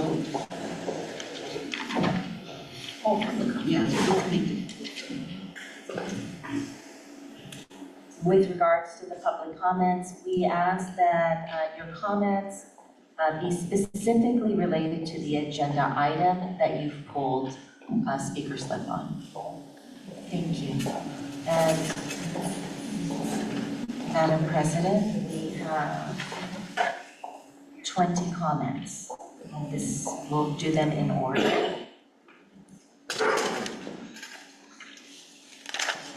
So we have 11A.2, Lydia Morales.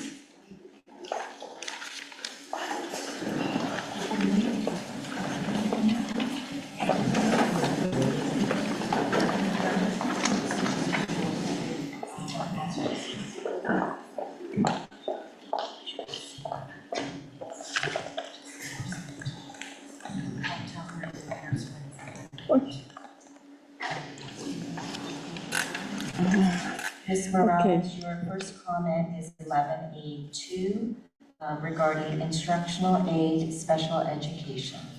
Yes, good evening again. Yes, my comment about the recruitment. I think it's very important to get more special education aid because that's part of the problems that my son has had because the principal, not this one, but the one before, she said in Willow Elementary, just to remind you.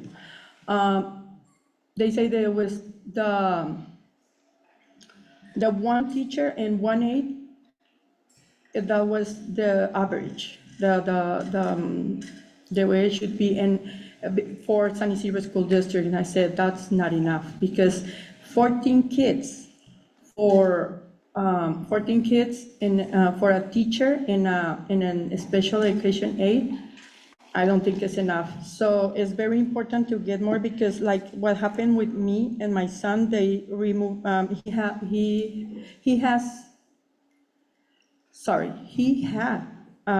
SKIA service.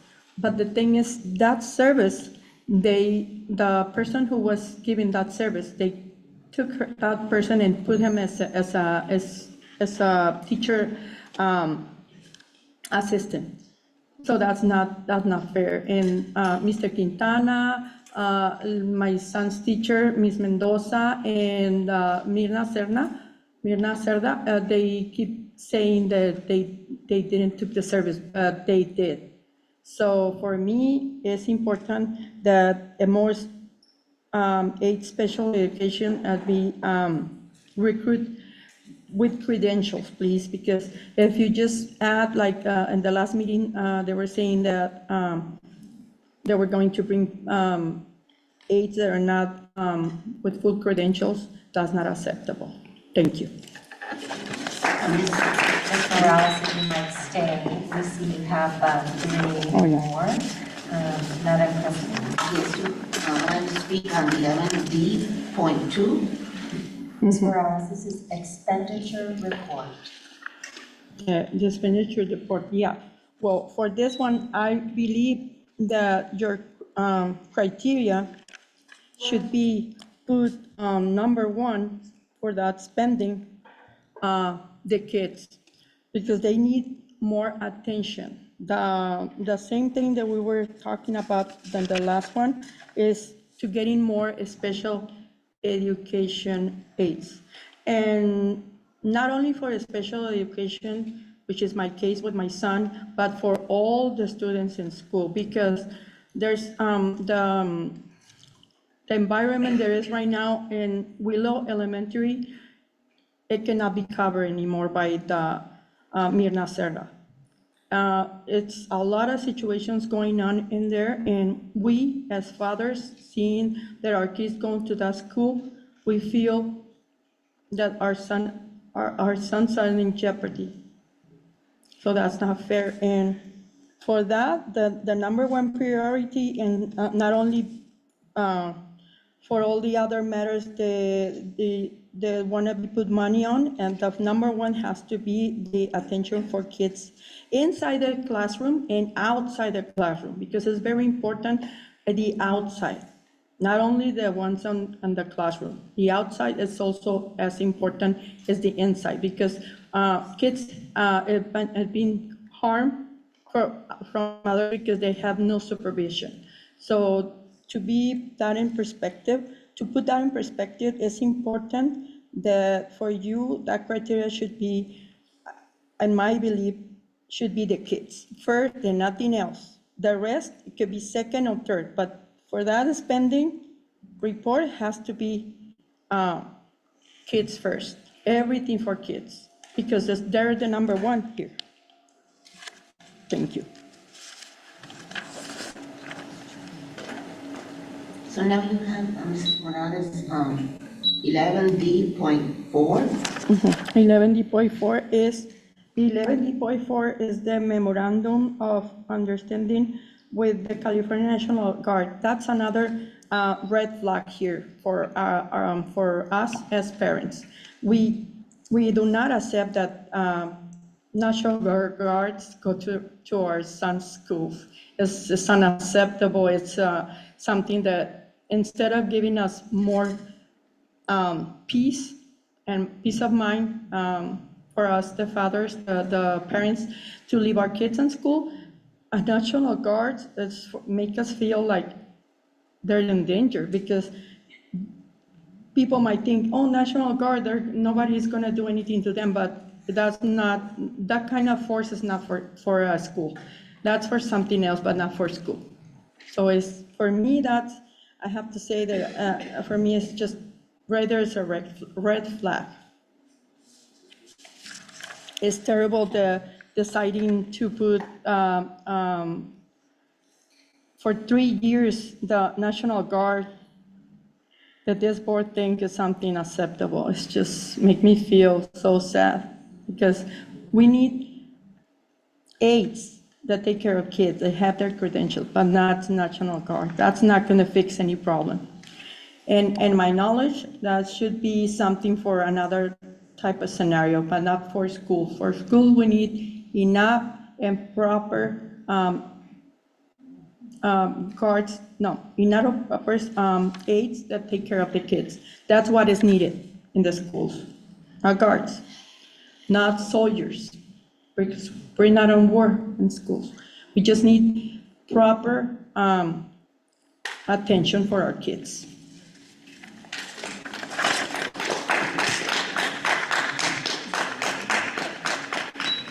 And on this one, I'll clarify, the National Guard program is at no cost to the district. It's an anti-drug curriculum program. They're not at schools to be staffed, just to clarify. No, I understand what you're saying, but let me tell you, I have a son, I have lived in my family a situation with one of my kids having a situation with drugs, and believe me, there's so many other ways to fix that problem, like having police outside or some supervision outside of school. taking care of if there's somebody harming or somebody bringing drugs to school or something, that's a correct way to take care of that matter. But I don't think that soldiers will resolve this.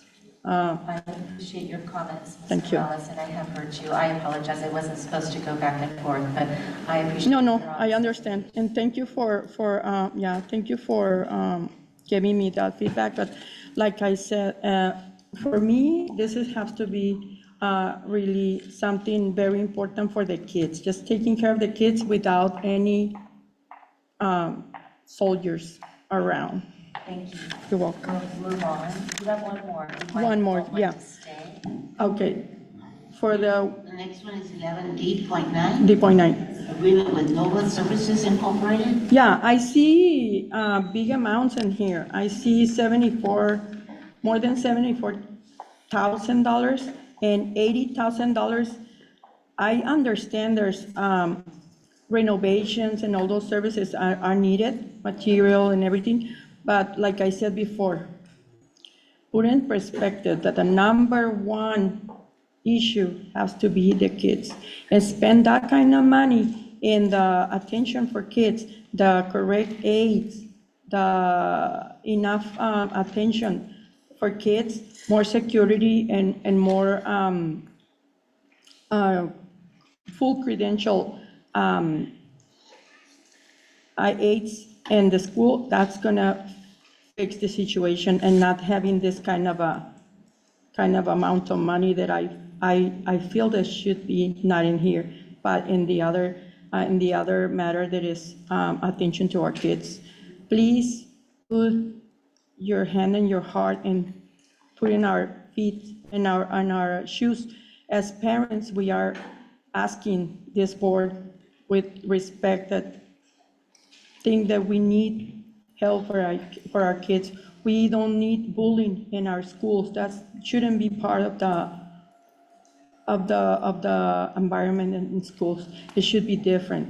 So please consider all this kind of money. I understand it's some money needed, but please try to put more of this money in the attention of our kids, so they can have real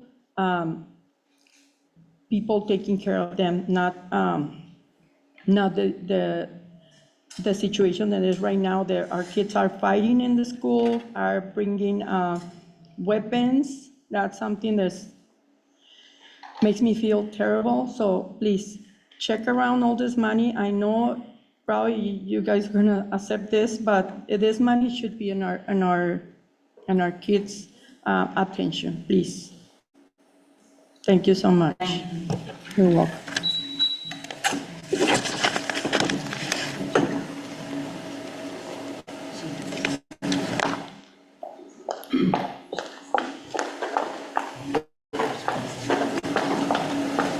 Okay, so next we have Roxanne Palestino, and you have 10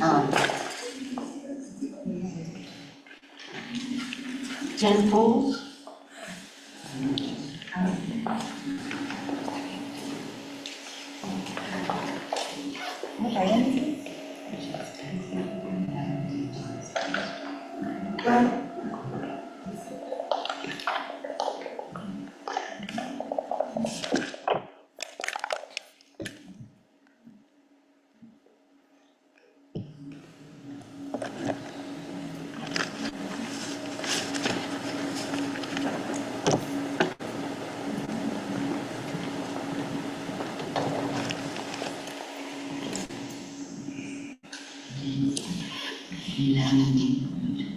Roxanne, 11D.2.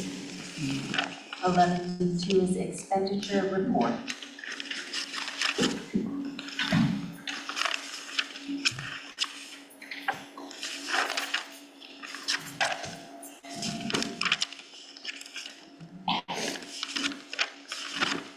Okay.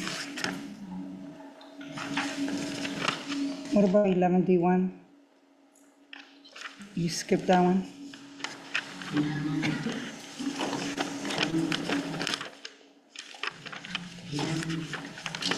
Ms. Palestino, do you want to do them in the order that you submitted them, or in chronological order? Chronological.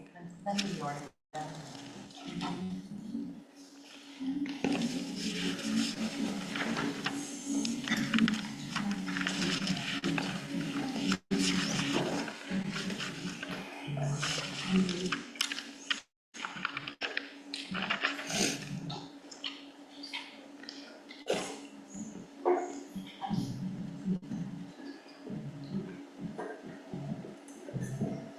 Ms. Palestina, while I order them, is your first one 11A3? I think it's 11D2 now. I mean 11D1. Oh, no, yeah, you're right, 11C3. 11A3? 11A3. All right, thank you for helping. 11A3 is Special Program Campus Aid.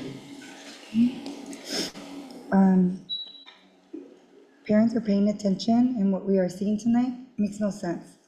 The district says there's no money, but yet we keep seeing contracts, same thing, legal spending, new positions, and administrative protection, while the people closest to the students are the ones getting cut. Now, the district wants to approve the brand-new special program campus aid position that is mostly based on supervision duties during ELOP, snack time, transitions, and activities. The district is restructuring because it cannot sustain the staffing it once had. Instead of protecting direct classroom support, we're creating flexible, as-needed positions to patch holes in a district already struggling financially.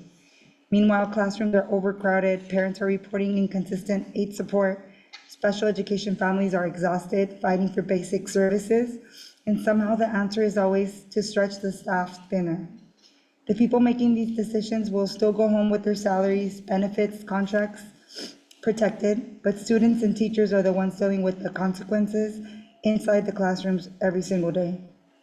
We hear speeches about supporting children, but the decisions coming out of the district tells a completely different story. If leadership truly cared, we would see accountability from the top. A district that is truly struggling financially should start by looking at administrative spending, long-term planning, and leadership decisions before cutting support systems around children. Once you normalize overcrowded classrooms, rotating staff, and bare minimum support for students, especially students in special education, the damage does not disappear overnight. And we will make sure the community remembers exactly who allowed this district to get to this point for so long. Okay, I can move on to 11C1. 11C1, yes. Parents are asking for magic software. We're asking for kids actually to learn how to read before 3rd grade. Tonight, the board wants to spend almost $30,000 on another outside program while classrooms are overcrowded, support staffs are being stretched thin, and our aides are being removed from the classroom and sent to ELOP, after-school programs. And the sad part is neighboring districts already investing in these, in things that actually work as usual. San Ysidro always in last place. Programs don't teach children to read by themselves. Teachers do. Reading specialists do. Small group instruction does. Stable classrooms do. Intervention before 3rd grade does.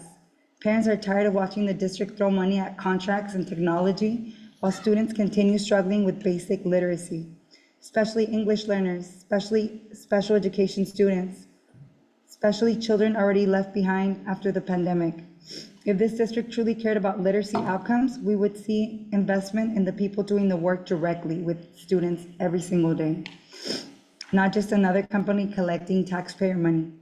The district keeps saying there's no money while layoffs happen, aides disappear, and classrooms struggle. But somehow, there's always money for another contract. Parents are not buying it anymore because real literacy success is not built through buzzwords, software subscriptions, and presentation. It's built inside classrooms with trained staff, consistency, intervention, and students getting the support they need before they fall behind. And right now, families are watching the district spend money, trying to look innovative instead of fixing the basics first. I can move on to 11C3. 11C3. 11C3. Yes, you're right. 11C3, license subscriptions for special education. My name's Roxanne Palestino, and as a special education parent, I want to say we are not against programs that support students with disabilities. Programs like Starfall, News to You, literacy interventions, and communication support can absolutely be helpful when they are implemented correctly. But parents are concerned about the pattern we continue seeing throughout this district. There's always money for subscriptions, contracts, software, and outside programs, while the people directly supporting students continue to be stretched thinner and thinner. No program works without staff to properly implement it. A child with an IEP does not succeed simply because the district purchased software. Students succeed when there are stable classrooms, trained aides, manageable caseloads, intervention support, and enough adults available to provide individualized attention consistently. That is what special education families are asking for. Right now, families are watching classrooms become increasingly overwhelmed, while support staff and reduced responsibilities continue growing, especially for our youngest students and students with higher needs. Consistency matters, relationships matter, routine matters, support matters. We are exhausted from constantly having to fight for basic services while hearing presentations about support and mental health, because there's a huge difference between purchasing programs and truly investing in our students. I appreciate that these tools may help the educators, but technology should never become replacement for human support. We are moving towards a system where programs continue expanding while direct classroom support continues shrinking. We should not also have to carry the burden of wondering whether our children will have the staffing, support, and consistency they need just to access their education properly. The true strength of special education programs will never be measured by how many subscriptions this district purchases. It will be measured by whether the students are actually receiving meaningful, consistent, individualized support inside the classroom every single day. I can move on. 72. Do you want, if we're doing chronological order? Yes. Did you have 11D1 and 11D2? Yes. Okay. The San Ysidro School District continues approving large amounts of spending while simultaneously discussing layoffs, staffing shortages, and financial hardship. Nearly $757,000 in purchase orders were approved in 1 month alone, including legal fees, of course, contracted services, consultants, technology, software, and outside vendors. The San Ysidro School District appears to be investing heavily in subscriptions, software, licenses, and outside programs while support staff and special education staffing concerns continue growing. There are repeated legal fees and contracted services showing up throughout the purchasing report, while parents continue reporting overcrowded classrooms, inconsistent aid support, and lack of services for students. Several contracts involve student data, AI-based programs, monitoring systems, and digital platforms, raising concerns about student privacy, over-reliance on technology, reducing human interaction and support, long-term costs tied to annual renewals. Many of these programs only work when schools have strong staffing and stable classrooms to properly implement them. Yet the San Ysidro School District simultaneously restructuring positions, laying people off, and stretching existing staff thinner. The contradiction is one of the biggest red flags parents are seeing, because no software, no subscription, or outside contract can replace stable classrooms, trained staff, intervention support, manageable caseloads, consistent services for students. The concern from families is not that every program is bad. The concern is that the San Ysidro School District seems more willing to spend money on outside vendors, legal fees, and programs than directly addressing the core problems parents, students, and staff continue reporting inside of the classrooms every single day.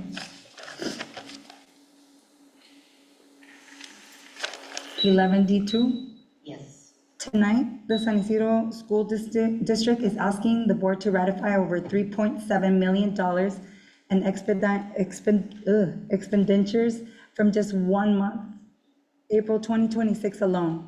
According to this report, over 2.1 million came from the general fund, over 1.2 came from the building fund, and almost 100,000 came from the child nutrition fund, and additional funds came from facilities and state school accounts.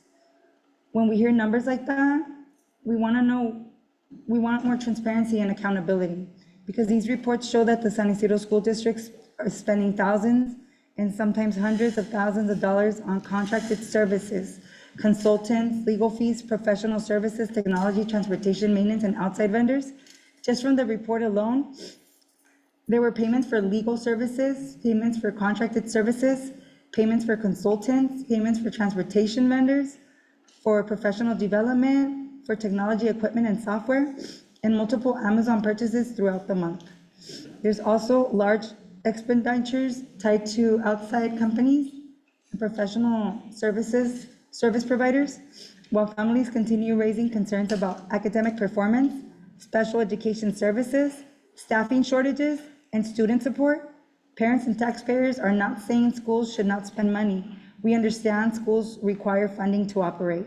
But what families want to know is pretty simple. What results are students getting from all of this spending? Because while millions are being approved and ratified, many students in the San Ysidro School District are struggling while reading proficiency, math proficiency, attendance, and access to services. Families are watching schools as parents for donations, classroom supplies, and basic student experiences, while the district continues approving massive expenditure reports month after month. I can move on. 11D3. Good evening, and thank you every business and organization that donated to the San Ysidro School District students. Any support for our kids matter. But let's be real for 1 second. A $50 gift card from the San Ysidro Women's Club for the science fair? Really? Because every board meeting, we hear the same people come up here praising district leadership, clapping for everything, talking about how wonderful things are going in the San Ysidro School District. But when it's time to actually show up for our students financially, suddenly the support gets very small. San Ysidro students are worth more than symbolic donations and feel-good speeches.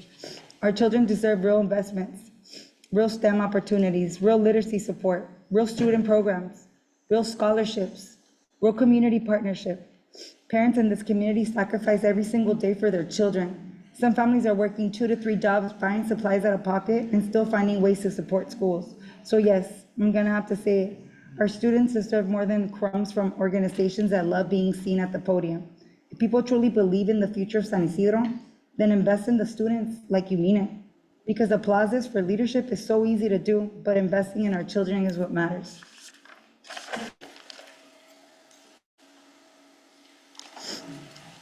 I can move on. You on 11D4? Yes. What we want to know is, will the National Guard, will they interact directly with our students? What data will be shared? And I'm going to ask, were parents consulted? But I'm sure we weren't. I didn't hear any of this in any of our meetings that we have, our parent committees. And why is this being presented with almost like no discussion, no, you just guys put it in the agenda? But the biggest political issue, the San Ysidro School District has been under fire for financial instability, staffing shortages, special education concerns, decline in enrollment, and poor academic performance. Parents are asking why leadership keeps expanding bureaucracy and outside partnerships instead of focusing on literacy, math, special education compliance, and actual student achievement. We deserve transparency. It's not a small agreement. It's a 3-year partnership involving military personnel operating within our schools under what is called drug demand reduction operations. According to this MOU, National Guard personnel may be given district identification badges, building access when parents don't even have access to schools, but they will, operational support with San Ysidro school facilities.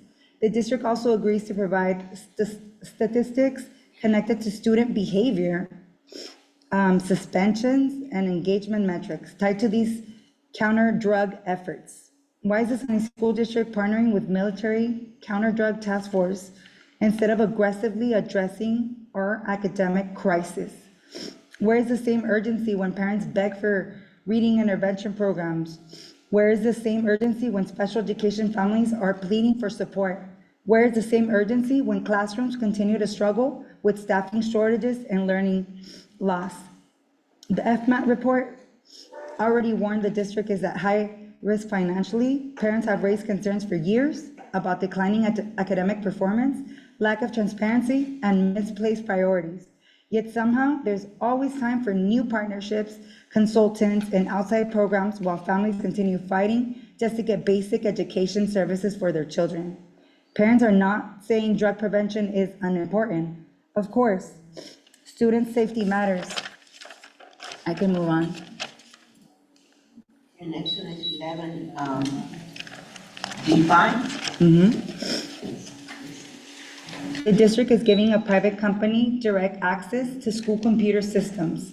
A program called Robot will put information directly from district database. The company can access attendance, behavior, discipline, and communication data.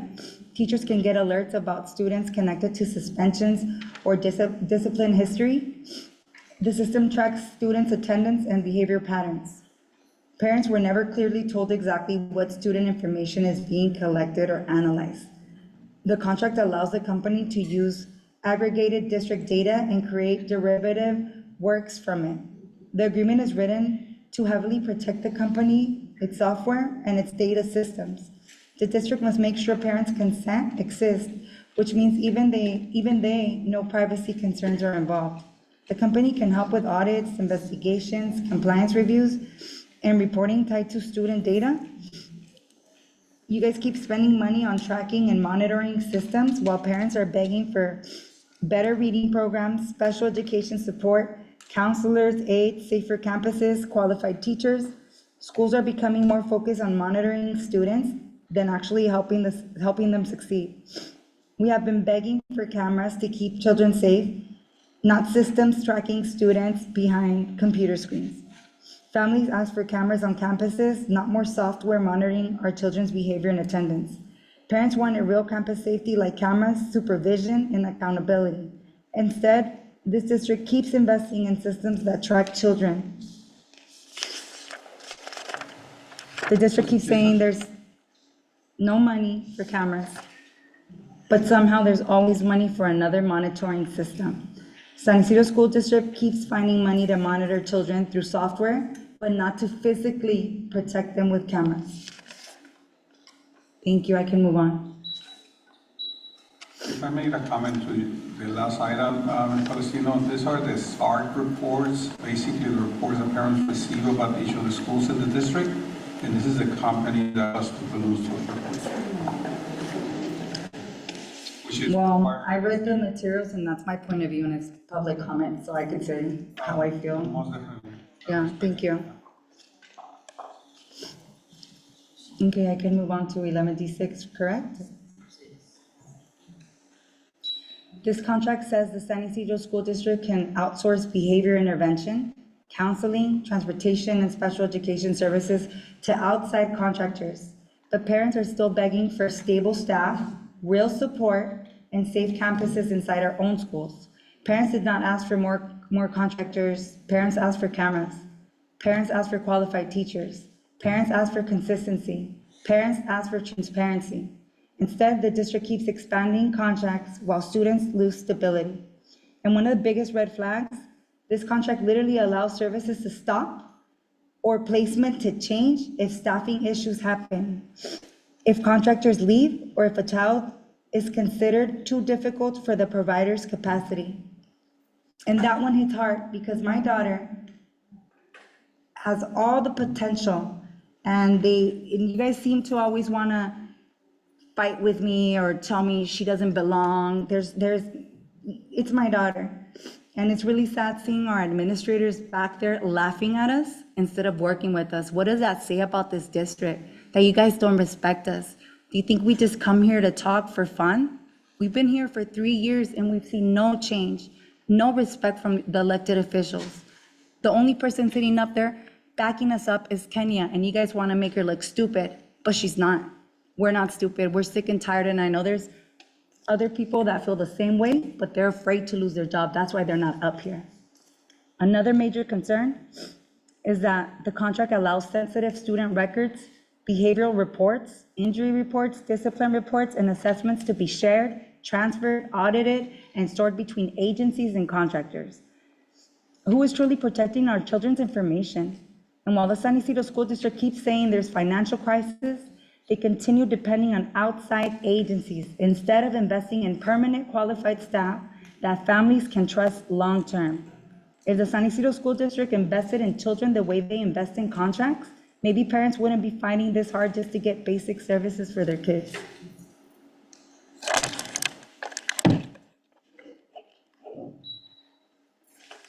Thank you. You have one more, 11D9. Yes, I do.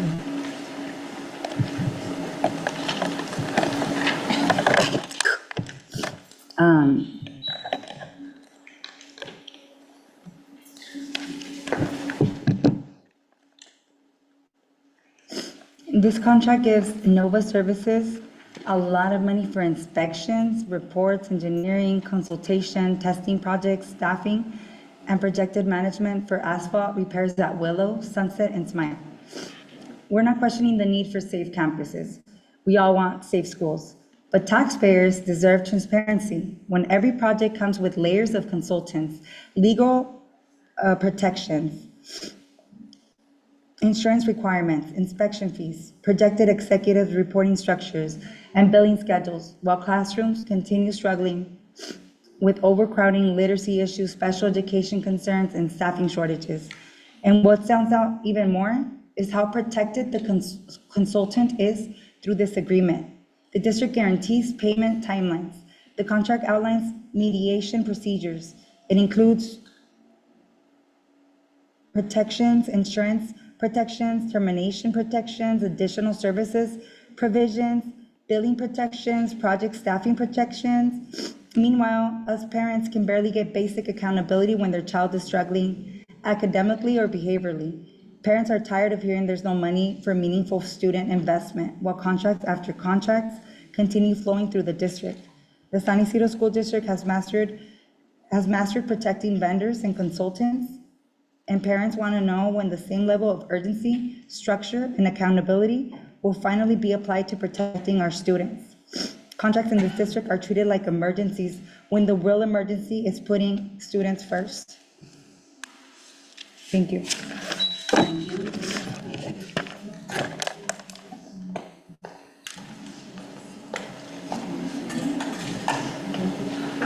Next, we have Mr. Brandon Plasencia.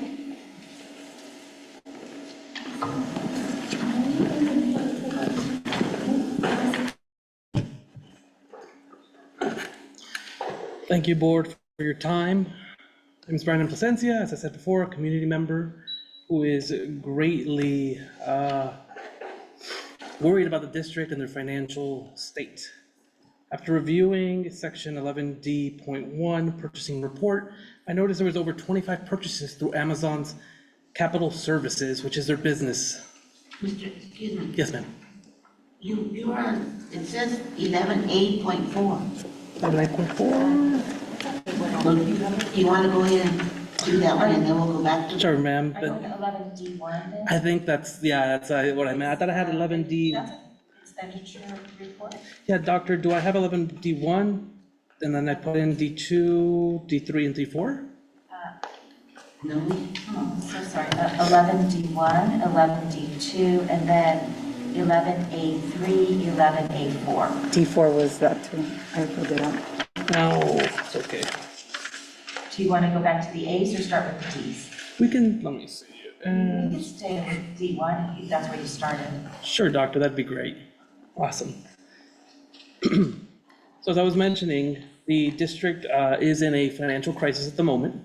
And as I mentioned earlier, we can look for ways of saving funds. I noticed that there was 25 purchases through Amazon's Capital Services, meaning 25 different orders. That means we have almost one order per day through Amazon. What for? I couldn't tell you. Why? Because there is no invoice or receipts. Typically, Amazon's Capital Services does limit what you can buy. So you can't usually just buy some shoes or something else. But are we getting the best bang for our buck in the district? That is a question that this raises. Why? Because why aren't we buying paper in bulk? Other items that we know in bulk. We all go to Costco. If we all go to Costco, we do it because we know when we buy in bulk, we can save. This is showing otherwise. This shows that we buy the needs as we need them. There is no possible plan to it, is what this is showing me, because of how many times we keep purchasing. It is concerning to me that this is going on. Other districts like San Diego Unified usually will purchase in larger quantities, and they have obviously more schools than we do, but they usually have contracted rates with vendors for paper, other stocks, ink. Why don't we, right? This will help us against the incredible inflation that's going on in this country right now. And we have to try to protect all the money that we have currently. While I'm not able to go back and forth with you, I should make a single statement if you wouldn't mind. Of course, Doctor. We do have a consortium that we buy in bulk for the vast majority of our purchases. The Amazon orders primarily are for our Extended Learning Opportunity Program grant, which is the after-school program. So each of the individual after-school program instructors are able to make their own individual purchases. But we do have a consortium that we order from. I'm trying to remember the name. The North County Consortium. And the vast majority of districts in San Diego County order in bulk from that particular consortium because the consortium does an annual bid for the bulk items so that we don't have to bid on individual items. Okay, perfect. So then we're guaranteed the lowest rate because there was an official RFP request for proposal for the bids. Okay, that makes total sense. Thank you so much for that information. Although we appreciate your feedback, thank you. Thank you. We'll let you go in the order that you would like to go and just tell us which item you're on. Of course. I believe I should have 11D2, expenditure report. Alrighty, so after reviewing this expenditure report, it's a little, daunting and concerning, some of the costs that we have. We do have some non-for-profit organizations that, frankly, I don't understand what they have to do with our education system or why. One of them is Alliance for African Assistance. Right now, our district is facing a financial burden to its, to its constituents, and here we are donating money to a non-for-profit organization. I don't think it is a correct time to do that. I think we need to find every single dollar to save every single job that we can, to save every single dollar that we can, and provide the best service for our students. While I am not a parent, I am concerned seeing these type of expenditures. It is possible maybe I'm not understanding them. I am not an expert at any of this, but this is why I'm here today, speaking to you guys, as it is very difficult to, get a hold of you on one-on-one. You guys have jobs and things to do, but this is the perfect time to, bring up any of these concerns. Let's see. Brandon, can you repeat that nonprofit again? Sure, we paid $4,691 to Alliance for African Assistance. Yes, Doctor. While I'm not able to go back and forth, I can clarify that that particular contract is for translation services for probably over 20 different languages. So our district has students that speak over 30 different languages. We do have 2 district translators that speak Spanish and translate in Spanish. And on the time where they're not available to do the translation, we are able to contract with the African Alliance service. Also, if they don't speak that language, so maybe they'll speak a dialect of Tagalog, or they might speak Sabalian, then that's the contract we use for translation services. I know it's odd, the name and the service don't connect. No worries. So. Thank you she's correct.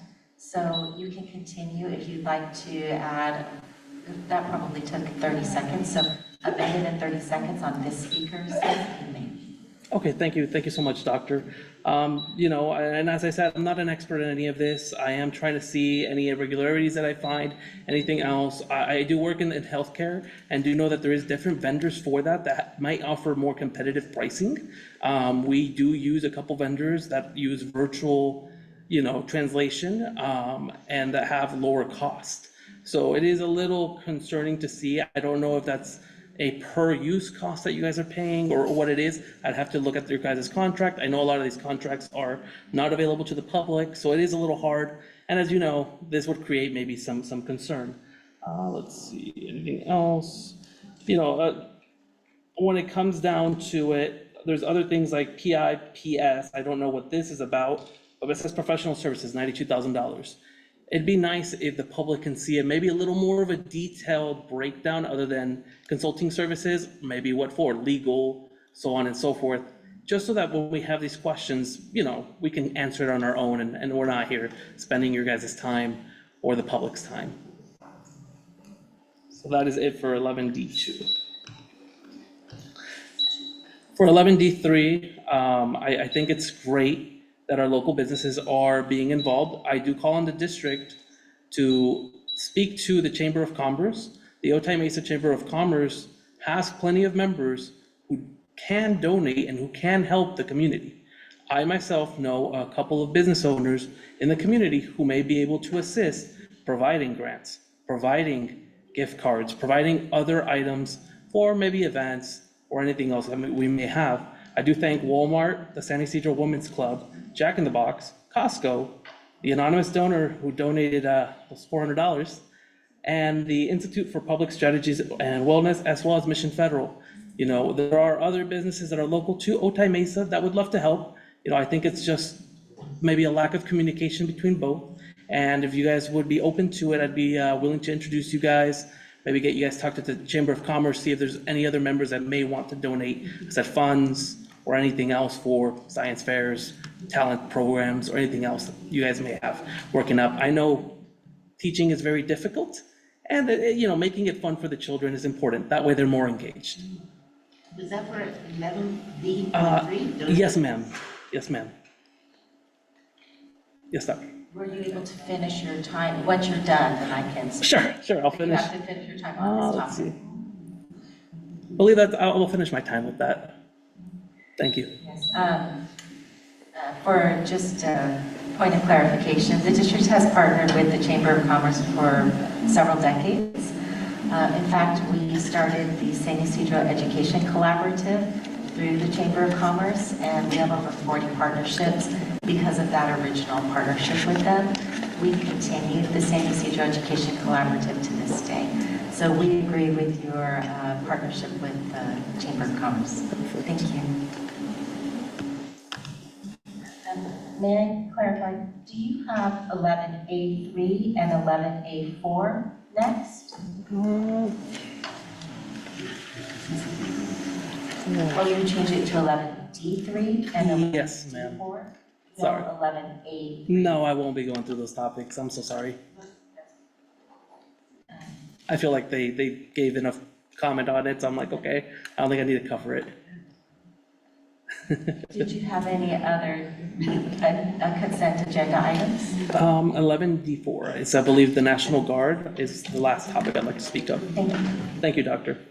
I think it's a great program. I myself work in public safety, and being in that line, my wife as well does do public service through the police department.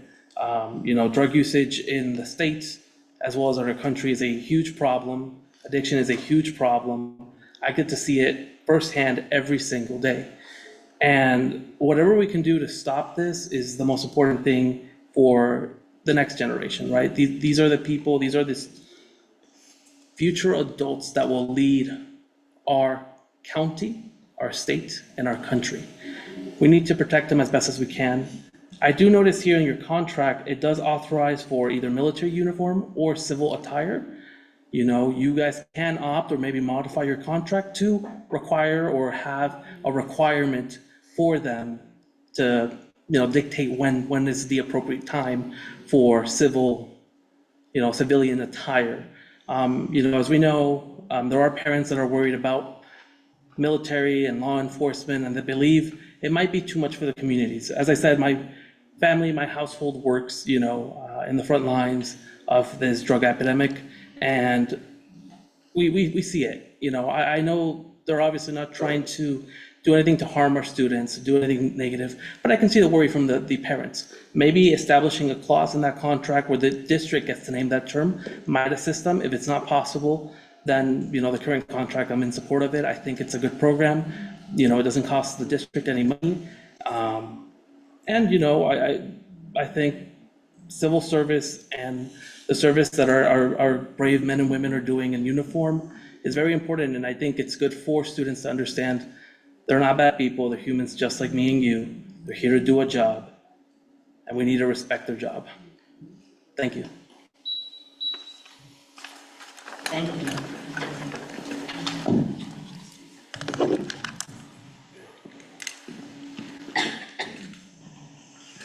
So we have Karina Robles on 11D.2.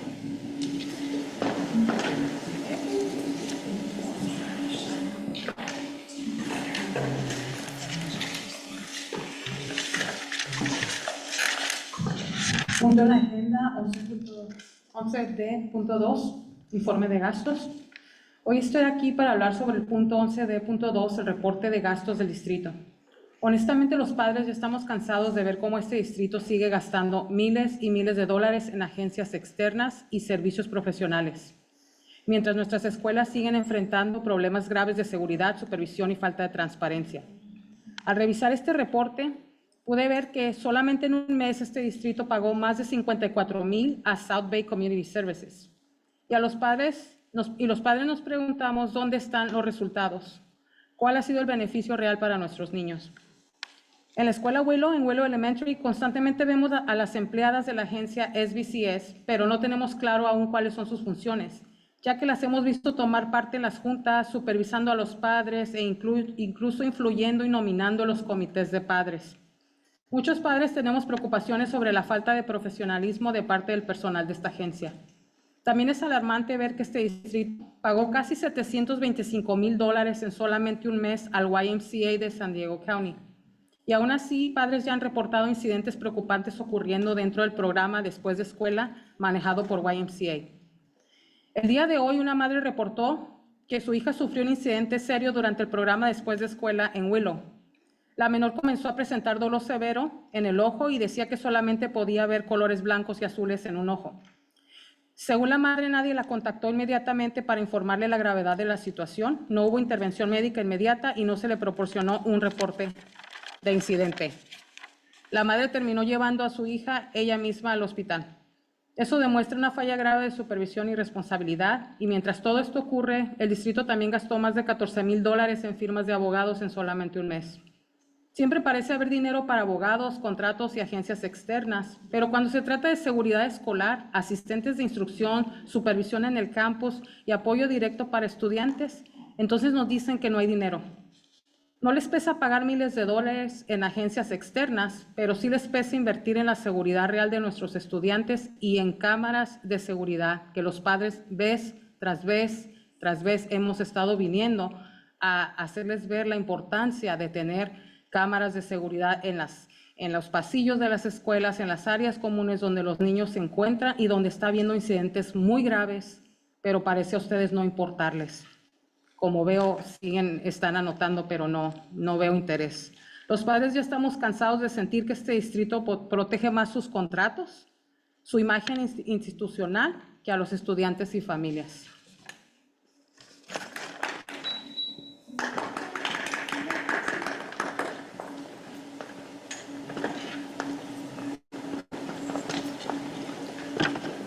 We have now Allison Murillo, 11D.4.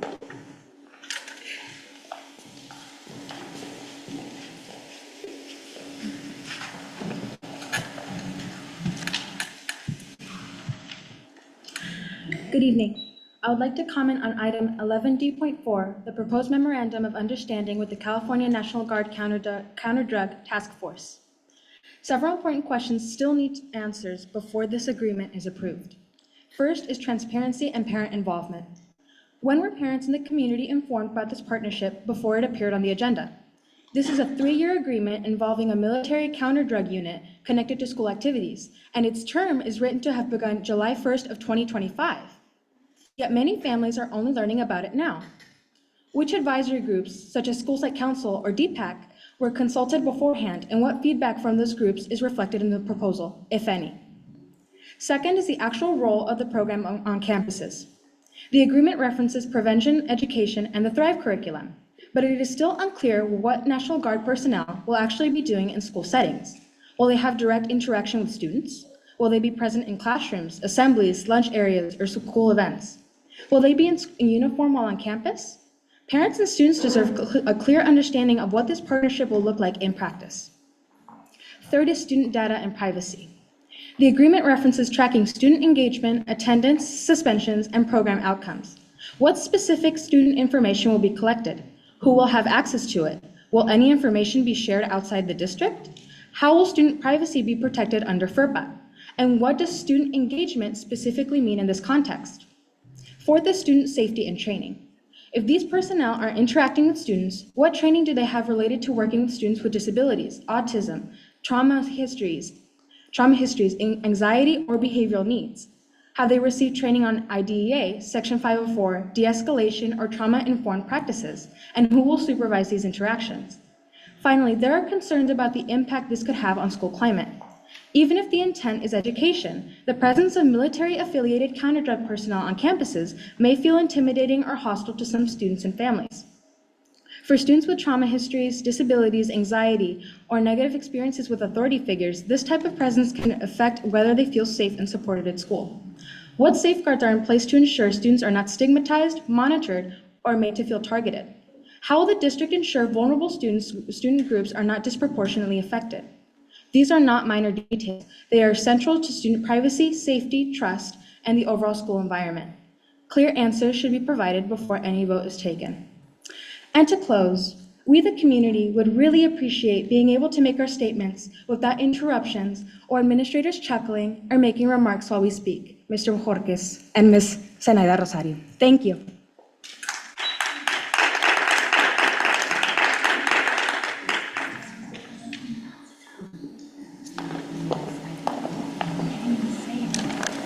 Not today.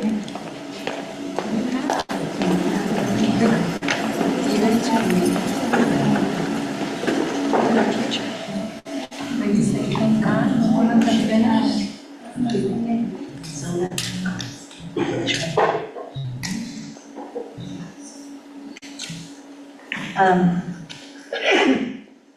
Thank you. I will only clarify one point on the partnership with the district and the National Guard. This actually has been in place for several years. It comes from our partnership with the district attorney's office here in San Diego, and it was widely publicized all over the news. So the partnership is happening across the county in select school districts. We are one of several school districts that has been happening. In fact, I think the media release with the district attorney's office occurred at Vista Del Mar Middle School several years ago. So just a point of clarification. Madam President, I believe we're at the point in the consent agenda where we would ask the board members if they have any polls. Okay, so it's on, 11%. Do we have, calendar, do you have any polls? I don't. I don't either. Ms. Peraza?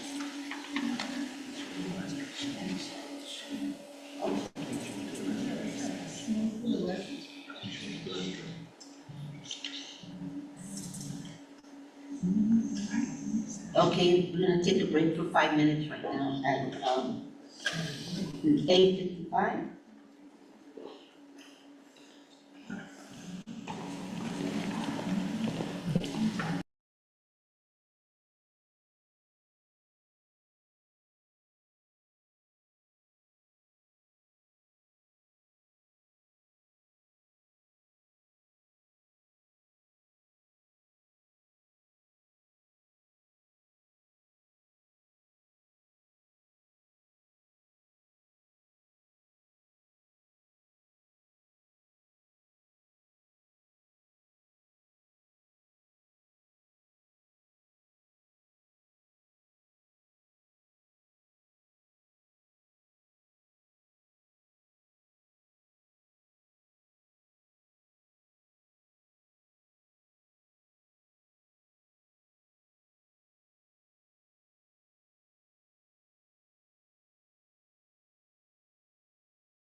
Madam President, we are back live. Okay, we're going back to at 9 o'clock, sorry, at 9 a.m. And so we're back on, any polls from, Ms. Peraza, you had some polls? Yes. Okay, So it will be 11A.3. A as an alter. 11A.4. 11D as a David, .1. 11D as a David, .2. 11D, .4. 11D, .9. 11D, .11. And 11D.19.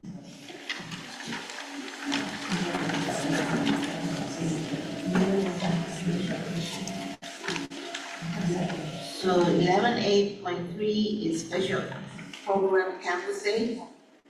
Correct. Okay, I'm sorry. Okay, so we are gonna, we need to take a vote on all the calendar, consent calendar, we need to take a vote on it, and then we'll go on to discussion the polls.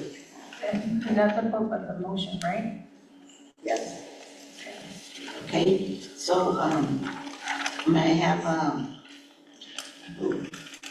a motion to approve, and second it, yeah.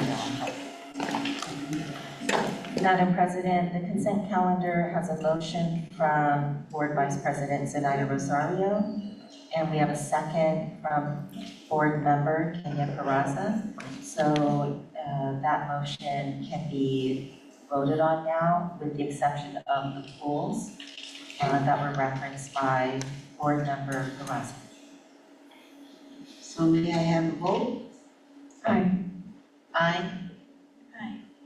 Passes 3-0. And now we'll go on to the polls from Mrs. Peraza, 11A.3. That's for campus aid. Yes. Do we go into discussion or motion?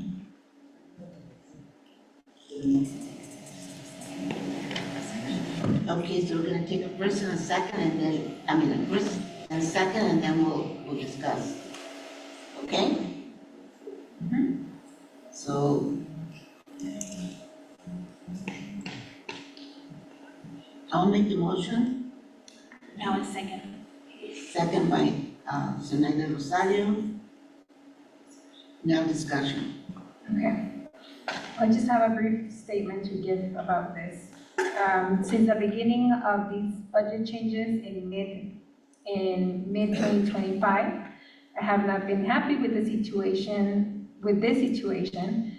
nor did I want to see these type of changes in our district. I understand that these decisions are being made to prevent even greater job losses, and that difficult cuts had to be considered. For that reason, I will be supportive of this item. However, I am deeply concerned that our students' education and safety, because it's campus aid and instructional aid, may be compromised or limited as a result of these changes, as a result of bad management. Moving forward, I hope that future budget planning focuses on reducing truly unnecessary expenditures and to prioritize what matters the most, which is our student and our staff. Thank you. Thank you. May I have a vote? Aye. On this item? Aye. Aye, passes 3-0.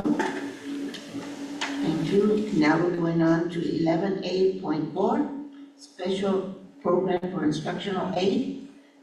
It's the same statement. Okay, let me make Okay, we'll make a motion. Second, I make the motion. I need a second. And then Rosario, may I have a vote? Oh, no, we're gonna discuss. You're gonna approve it with the first one? Yes, it's the same statement. Thank you so much. Okay, then, and so I need a vote. Aye. Aye, passes 3-0. Thank you. So now we're on 11D.2, and that is expenditure report. And so I need a motion. Oh,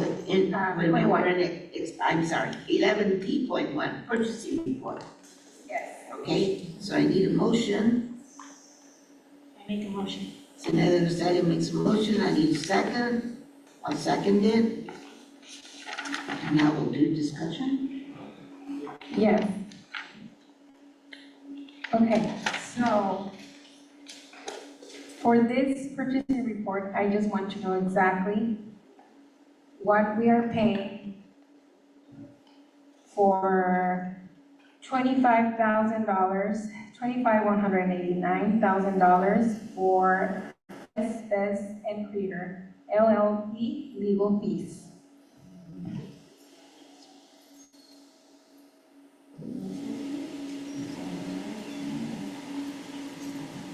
Can I know that?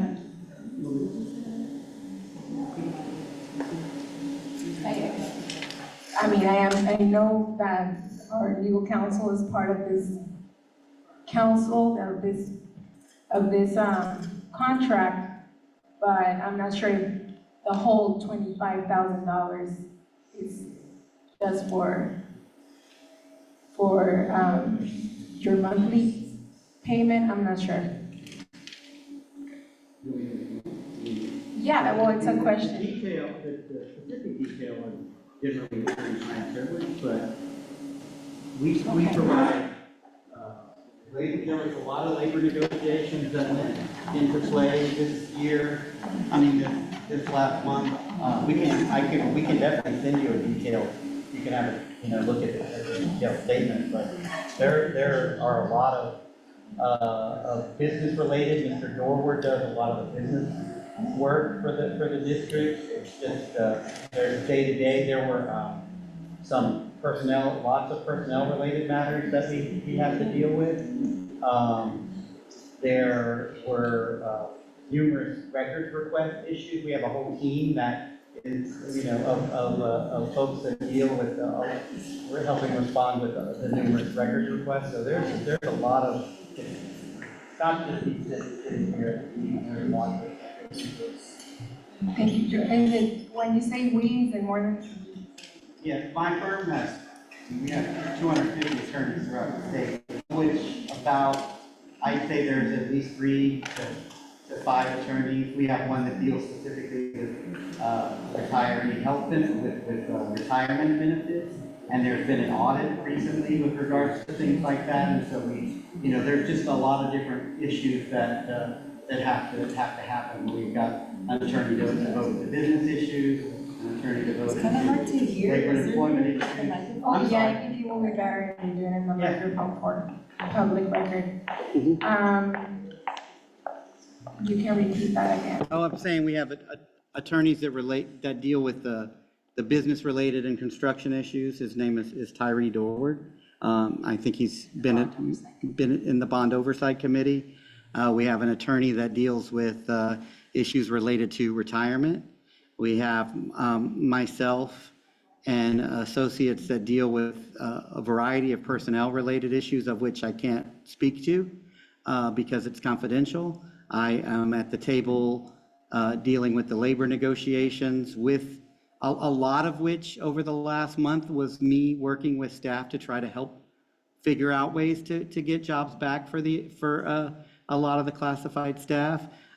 There were the layoff issues, which do take, that there was a lot in this month with related to, the layoffs, with the negotiations to mitigate the layoffs, and public records requests. I know there are other attorneys that work on those issues. So it is, but by all means, you can get a more detailed information on that, yeah. And this is just for 1 month, correct?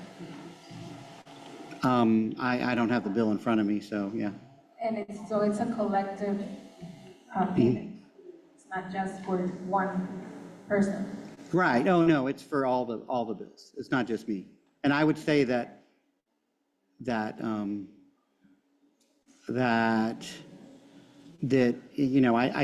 would think that may be, that this month would be an unusual month, just given the amount of time we were dealing with some of the issues related to the fiscal. We had a special meeting. There's a lot of issues that have come up in the month this would have been in the month of April, I believe, so, yeah.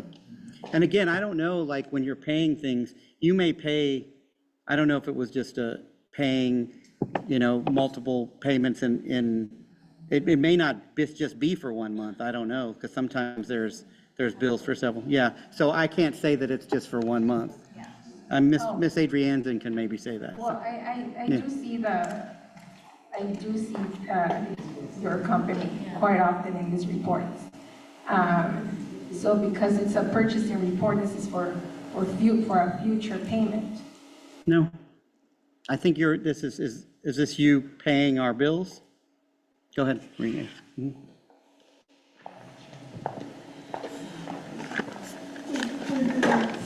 Yes, it could be, it is a purchase order for it could be for the current month or future payment. So you could see it in the PO report, but then you can probably see it also in the expenditure report, paying it. It might be in the same month. Like after this meeting.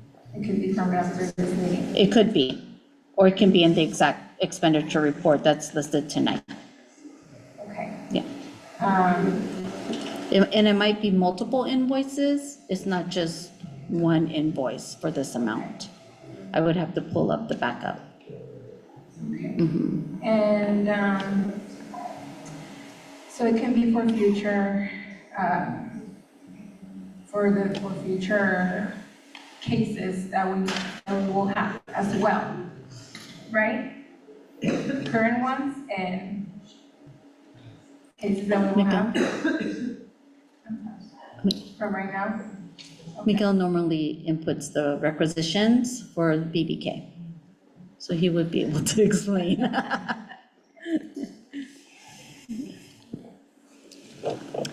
To answer your question, Board Member Peraza, what you see in the purchasing report, so what Best and Krieger does is they'll submit invoices.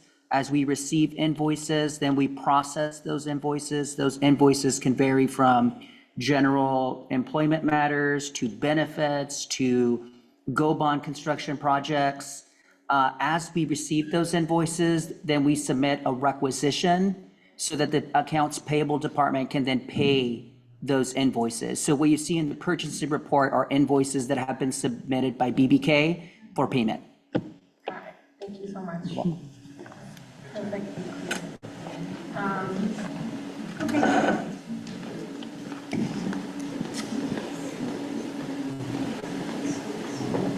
So I have, okay, we made a motion in a second. May I have your vote? Aye. Aye. I want to make an alternative motion from this purchasing report, to say this monthly purchasing. This is exactly what we're talking about when we say that we are spending too much in legal expenditures. And this is the type of cases where we can actually save. I'm not saying that it's appropriate for every month or in the whole year, but we need to be careful on how we spend this money and if we are actually spending it on other people, or it's not even necessary to spend it on. This money is for our students, not to protect ourselves, okay? So that's my alternative motion. What happens if, because I know it's not gonna pass, what happens if not, if I vote no on the purchasing report?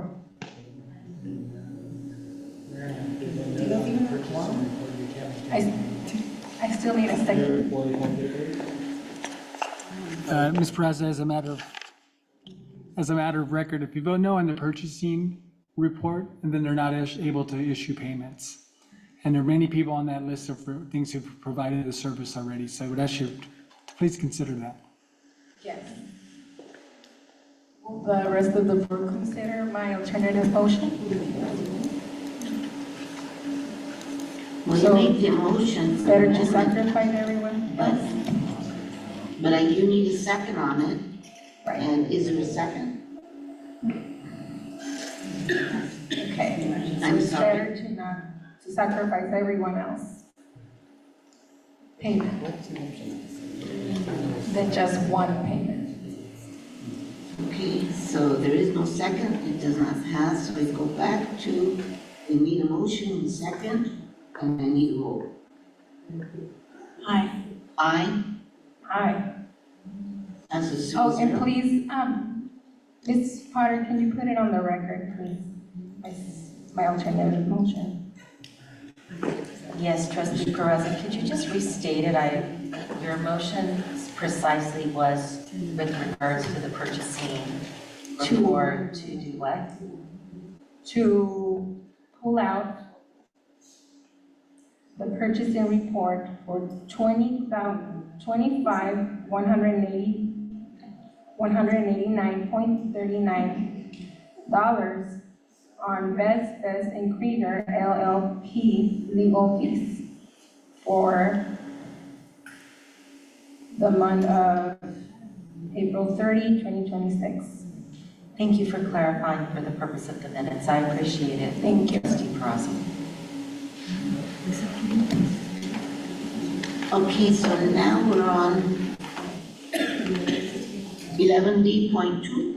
Is that the license agreement with College Board for the Spring Board Core Mathematics Program? No, it's D, expenditure. So we already did the purchasing, so are we now on 11D.2? Yes. 11D.4, sorry, is next. D4. Okay, that's a memorandum of understanding with the California National Guard. Yes, I have some questions about this. I think Mrs. Borges or Mrs. Potter respond to these.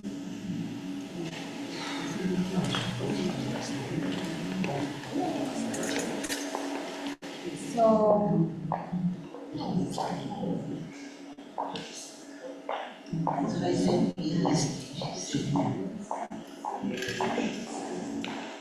Thank you. Okay. We need a, Yeah, we need an, so we need to go back to 11D.2. We need a motion to vote. and a second. okay. Oh, that's right, expenditure. Yeah, Right, that's what I said. right. Okay. Thank you so much, Miguel. Okay, so a motion, I'll make the motion. A second I need. I'll second. Another Rosario makes a second, so now we do discussion. Yes.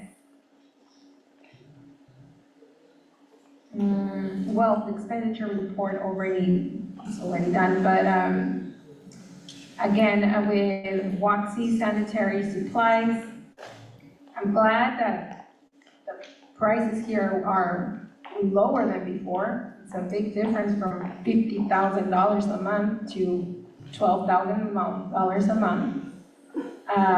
But still, the invoices that I received from the beginning of the year do not explain anything, do not explain what is it about. So I can no longer support this company, I guess, if it's not developing their invoices correctly. It basically says, just as an example, for the date July 23, 2025, So we're paying $25,000 just for 1 month for custodial supplies for SMILE. Open PO, purchasing order only, blank PO. That's the only development in the invoice. That does not say anything to me, I'm sorry. And I have many of these, exactly the same. Another for $25,000, that same month, July 31, 2025. Same explanation. Nothing, just custodial supplies or BDM, $25,000. So make the math. $25,000 plus 2, we have $50,000 just for 1 month on custodial supplies. And I can keep going and going, okay? So, yeah, I know the expenditure is already done, but I will still like to pull it out and to offer for this company to make their invoices more developed to justify $50,000 instead of just having one unexplained open PO purchase order. So my alternative motion is to pull out the 2 purchases for this one, 2 expenditure for waxy sanitary supply. So that's my alternative motion. All right, so you need a second? Is there a second for this motion? $50,000 1 month. Or total supplies. There is no second? So now we're going back to the first motion. Okay, so what happens if I don't approve, if I don't vote yes on this, on expenditure report? Nothing really, right? We will be unable to pay our invoices to Waxy and thereby defaulting on our contract with Waxy Services for custodial supplies for our schools. At that point, it would subject the school district to anticipated litigation, likely due to a breach of contract. For point of clarification, at the beginning of every school year, we encumber purchase orders for the entire year for certain companies such as Waxy at a not to exceed total amount. This is one of those contracts. Well, I think it has exceeded for a lot. And also, well, I guess my question is more for the rest of the expenditure items. If I vote no. For the purpose of clarification and accuracy, we have not exceeded the total encumbered amount for the school year for the Waxy purchase order, just for point of accuracy and the information provided to the public. Okay, and how much is that? How much is the? Trustee Peraza, I apologize. It's just, we do have a board bylaw that these types of detailed questions would be asked in advance of the board meeting. I did not receive a list of those detailed questions. And so at this moment in time, we don't have the answers for you. But you're saying that we have not exceeded the limit, so I'm assuming you know the limit. And with all due respect, Trustee Peraza, I did not receive your question in advance. And so to pull that up, I would need time in accordance with our board bylaw. And that is a board bylaw to give staff the professional courtesy of 24 hours for your questions in advance of the board meeting. Okay, Ms. Barber, then let's go through the ones that I did ask, which was South Bay Community Services. We have in the expenditure report $54,000 in professional services. So I asked for the breakdown. And I think I also ask for the receipts.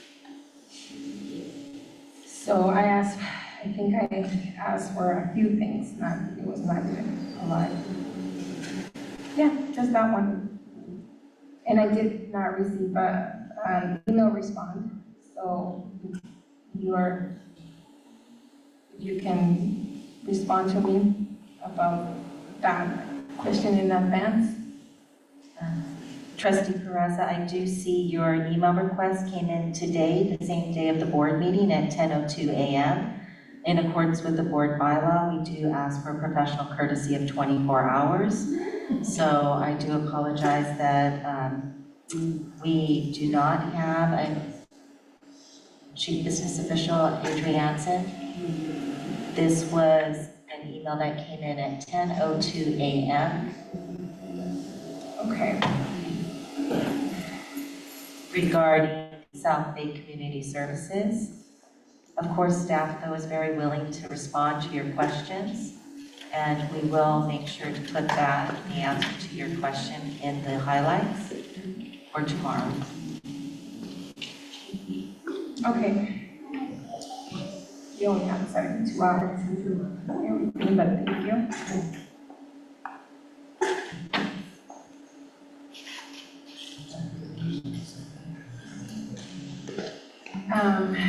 Okay, so again, what happens if I vote no? For the rest of the items, nothing happens. Dr. Glover, yes, you will gain the ability and we will be able to reach a contract for certain. And Ms. Barraza, again, because already commitments have been done and services been provided, if you vote no on this whole agenda item, nobody on the list gets paid. So all the other vendors that you have concern or non-concerns with will not get paid. Because remember, it's an expenditure report for the month. So I do think that if the staff can get you the details on the ones you've asked within the next 24 hours, you'll have that information. But again, I wouldn't want you to sacrifice any of the relationships you have with all these other vendors by voting no on the entire expenditure report, because you have to approve or ratify it. Technically, it will not only interrupt the operations of the district to not be able to pay our bills for previously encumbered purchase orders at the beginning of the year for the duration of the school year, but we may also be subjected to anticipated litigation for breach of contracts. Got it. Okay. Well, I'm assuming, I don't know, what does my fellow board members have to discuss? I have nothing to discuss. No, I haven't discussed Ms. Peraza. So is it fair to not pay anybody else if I vote no? Instead of just putting one? Is it fair for you? Okay. So it does go back to the first motion that we made in the second. We needed a motion by me, second by Senator Rosario, and I need your vote. Aye. Aye. Aye. Thank you, 3-0. And now we go on to 11D4.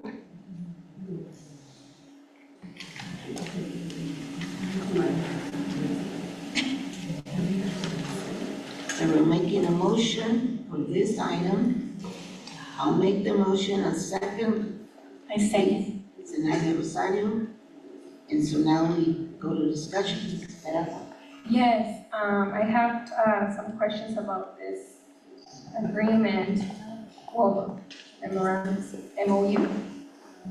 Not sure who can answer those, but so the first thing that caught my eye from this contract is that it already began in July 2025. So why are we approving it right now?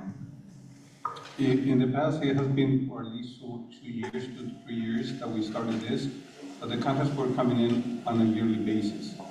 So the recommendation was to do it on 3 years, and that's the reason for it.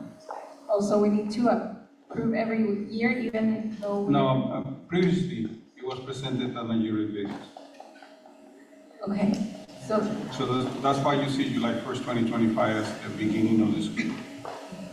so it was approved before? Yes, ma'am. Okay. Thank you. Was there any parent community outreach occurred before bringing forward this 3-year agreement? Including, for example, the school site council, ELAC, DLAC? This agreement was highly publicized as a innovative approach to support students and staff in our district. We actually have people from the district attorney office, San Diego County Office of Education. It was on the media, highly publicized as a positive thing for our district when it first started. And it has been highly successful in terms of providing support to each of the schools, activities where the students engage with staff and provide support to help with the ambient of the school. Thank you for that. Yeah, but my question was just if there was any parental involvement to agree to this service. So I guess is the question no? Just a yes or no question. With regards to this particular agreement, I believe this agreement last year was presented, and Board Member Peraza, I believe you did vote yes. Okay, yeah, no, I'm sure, but that was not my question. My question if there was any parental involvement. Okay, well.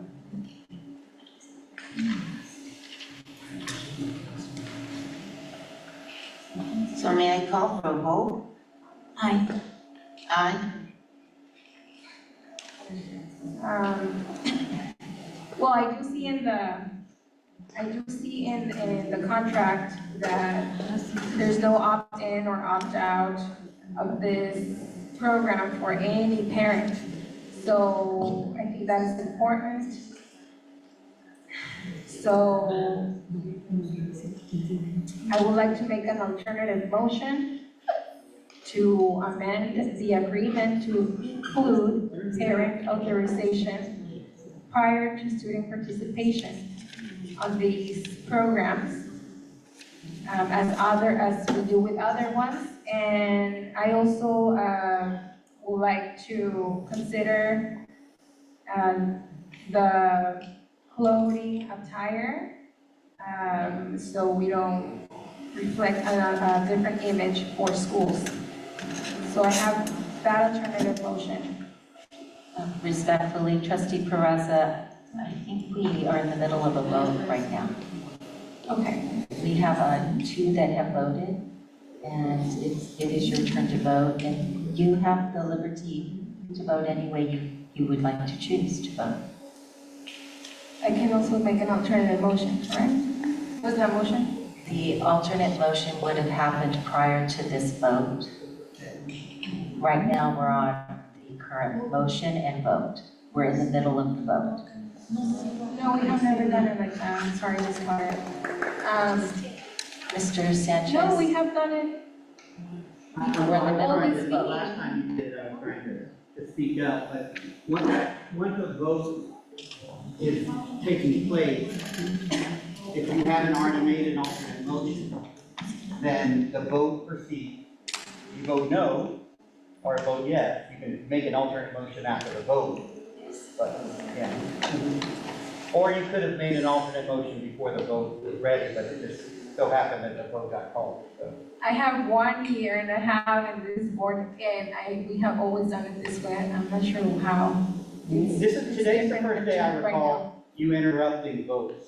That's never, I've Oh, never no, seen but we that. never vote after my alternative motion. You were usually earlier on your alternative motion, and it would sometimes happen before the vote took place. Or you could vote no and then make your alternative motion. So they regularly do the motion, and then I do my alternative motion. vote. Right, but you didn't make it. They started to call, they called for the vote. There was a pause and they called for the vote. So to clarify, it's my understanding if this vote dies, then you can make an alternate motion. You can still make an alternate First motion. time for everything. But for the record, you voted yes on this exact contract last. Yes, I just want to make some alternative, some amendments to the contract. I agree with this. I also like this type of programs for students. But I think it's important for parents to opt your student if you don't want them in this program, that's it. And so I don't see what's bad about that. So you're not gonna take my alternative motion? Okay. Well, I guess go on with your vote. Okay, do I have, may I have your vote, please?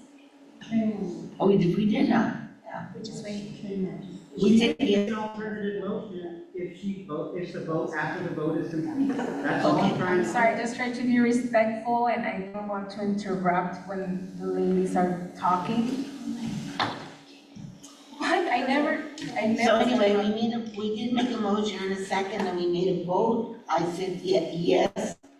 So Naida said yes, did you vote? Ms. Peraza, yes or no?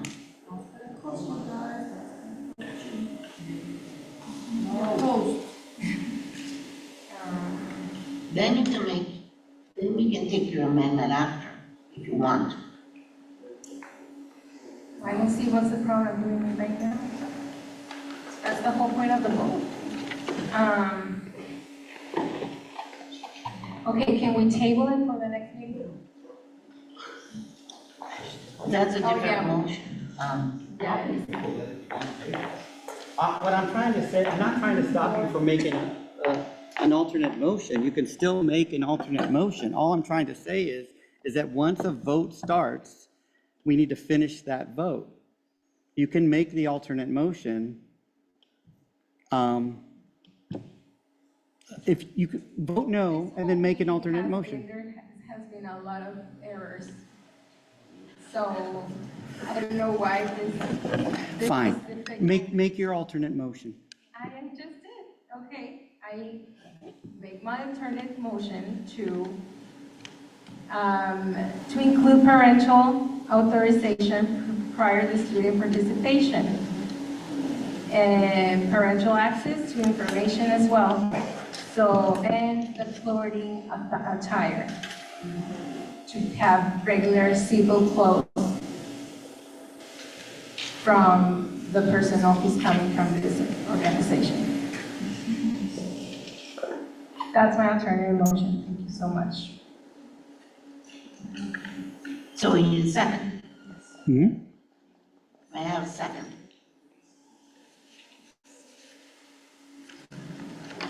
No, okay, it does not pass. So we're back to the original motion made by me, second by Zenaida, so I need your vote. Aye. Aye. No, I'm sorry. So 2-1. Okay, thank you. So now we're on 11D.9, and this is agreement with NOAA Services.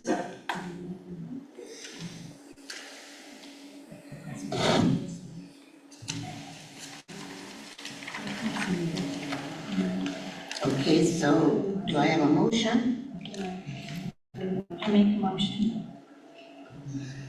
Zenaida Rosario makes a motion, may I have a I second? have discussion. I would just. Do I have a second? I'll second it. So now we have discussion? Okay.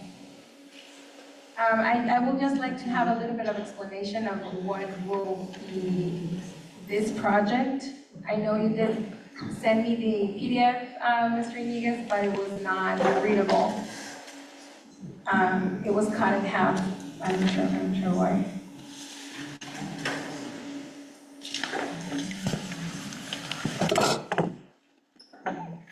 So what can I answer for you about this particular item?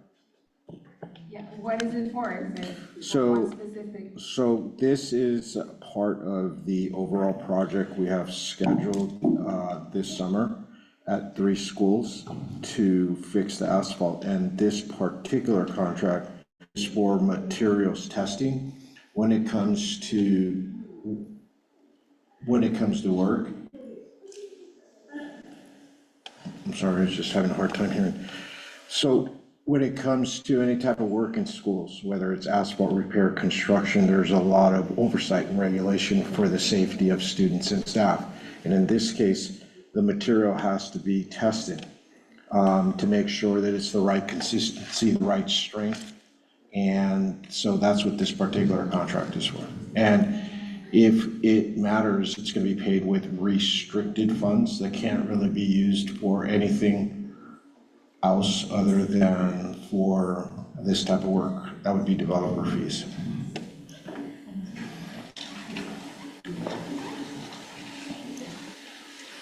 So we're gonna pay $80,000 and we don't know exactly, I mean, we have an idea, basically, but we don't know exactly where, what part, what school this is gonna be for?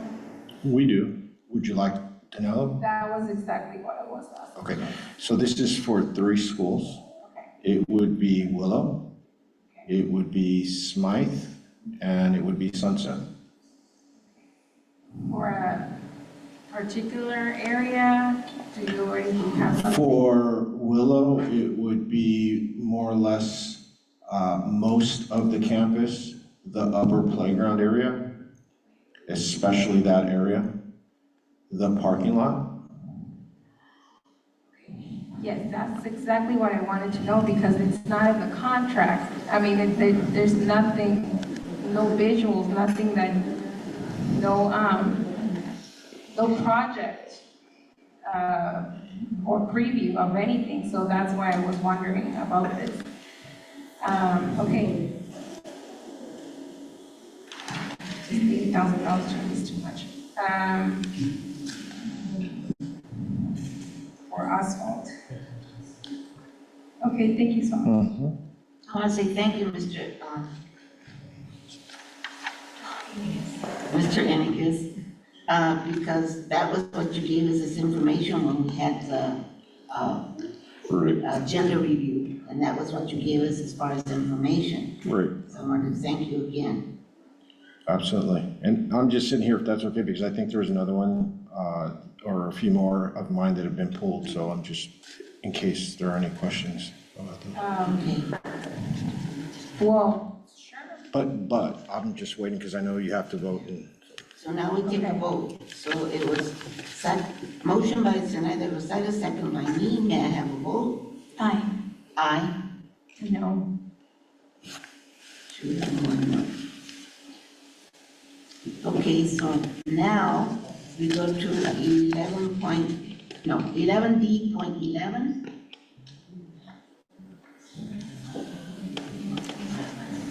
This is for agreement with Kirk Paving Incorporated. So may I have a motion? I make a motion. Motion by Senator Rosario, second by? Yes, I have questions. Are you making it a second? No. Okay, then I'll make the second. All right, so now we can go to discussion on this.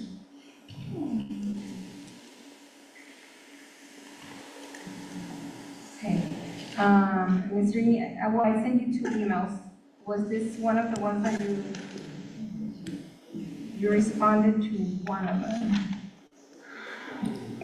I responded to each and every email that I've received. Yes, and thank you. I appreciate that, because a lot of my emails are could not get responded. Oh, here it is. Okay. Okay, so that's now.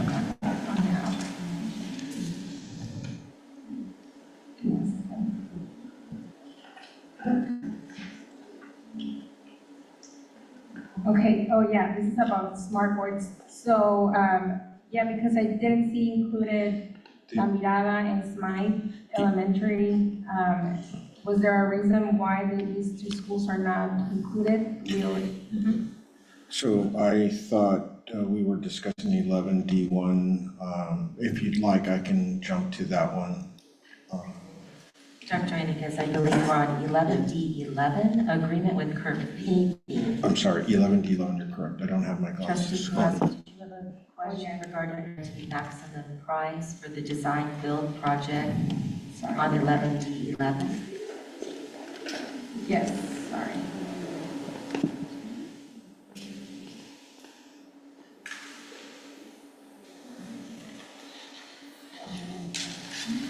Yeah, I was asking for clarification regarding the list of campuses included in the project, the scope of work, and some construction plans, if there's any. Is there anything like that on the works? For the asphalt repair on this particular item, yes, we follow all of the requirements the state requires us to do, including the documents that we need to submit. That includes a survey, topography survey, if that is what you are referencing. And one of the reasons, not the only reason, why these three schools are a priority for regular maintenance is because the beginning of this school year and part of the last, I think we received upwards of 10 complaints about the playgrounds and the quality of the playground and how they needed to be repaired, and the concern that there would be students that would be injured as a result of the current asphalt condition, asphalt, as well as potential lawsuits if the asphalt's not repaired. Thank you. Yeah, and again, if everything was in the contract, if just the projects were in the contract, I would not be asking these questions. And Sure. this is something that is kind of, All of our contracts are legal, vetted by our attorneys. I can guarantee you that. okay. Yeah, I mean, it will be nice for us to see it, and how to vote on it. Okay, thank you. And can you also send that to the board highlights? I'd be more than happy to send you anything via board highlights, but I'm not sure. Are you asking for the contract, which is part of the documentation for this agenda item? For the project, for the plans? Project plans. I'm not sure what plan. Dr. Enriquez, is the scope of work in the contract, the design, it's a design build project? Yes, Dr. Potter, the scope of the work is in the public agenda item. The hyperlink is here. It mentions the schools, and in the contract, it does mention what within those schools is going to be done, yes. Trustee Peraza, is there any additional information you would like? The scope of work Yeah, I guess a is in the visual. design build contract. Yes, I guess a visual will always work. A visual of the exact area where it is gonna be Okay. applied. Because this is just very narrow. Because this is, Yeah, it's $1 million.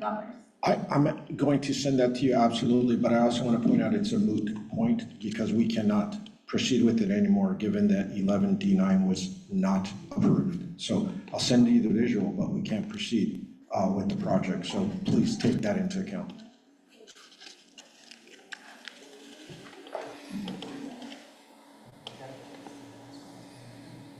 Okay? Okay, so,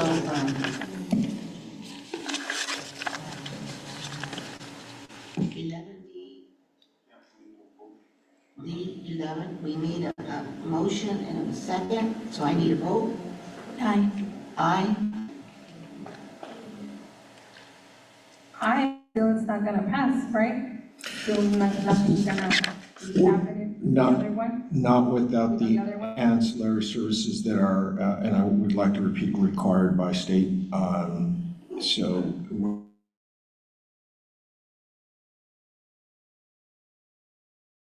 among is of the consistency and quality that our students and staff should have. So no, so I would like to repeat that. 11D.9 is directly related to 11D11. It's part of the same project, but different services. Dr. Enriquez, may I clarify that the project stalls? So it's not that the project can't continue. The project stalls until we rectify the concern that Trustee Peraza is raising with 11D9, the agreement with Nova Services. Yeah, it's going to stall. Thank you for clarifying that. And in particular, it's going to have to stall for an entire school year because of the smell, the strength, and the delicacy of the asphalt. We can't do it during the school year because of the magnitude with the students and staff there. So we were on schedule to do this over the summer. So yes, it's going to stall, and it'll have to wait until the next summer if we cannot do the ancillary services. Can I say something? Does that put us into a situation for liability if somebody trips on broken asphalt? And I know we've had some injuries in previous years where the asphalt cracks and, you know. Yes. So I know that in terms of liability with safety for our students and adults, it's critical. That's why the city comes and paves the streets a little more often than we used to see. Absolutely. To answer your question, Trustee Rosario, the answer is absolutely. This is why it's a priority. It is because it's been brought to our attention in various ways, not only through our inspections that we do regularly, but also I want to point out we did receive quite a bit of Williams complaints this year that we had to spend a lot of time addressing because of these types of concerns that were brought to our attention. So we want to be responsive to the community and parents, and definitely be proactive with regard to any potential injuries, rather. Board President Lopez, given the order of the agenda, these two agenda items now have been voted on. And that does move us to the last poll. And the last poll. Can I make a comment? Yes.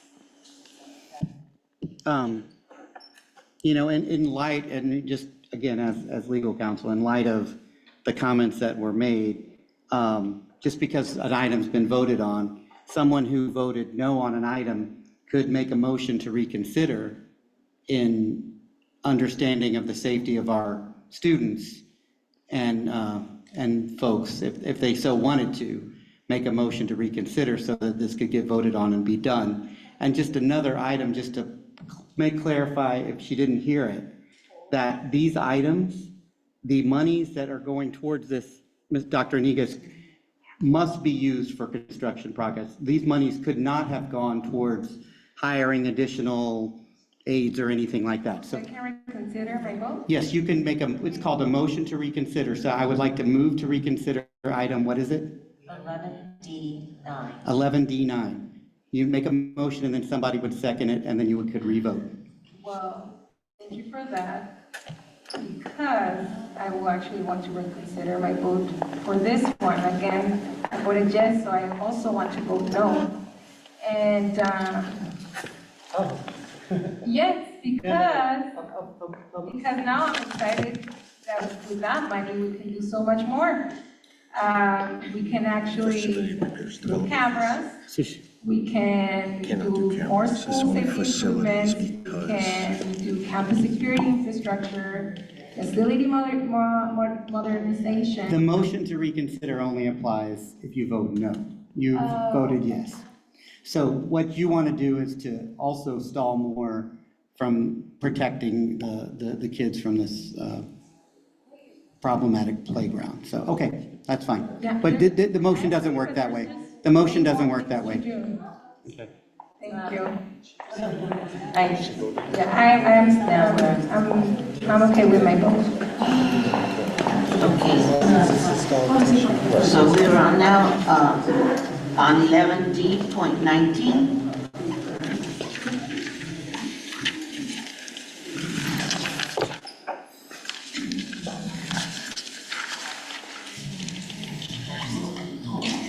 And this one's on agreement with Weir Construction Cooperation.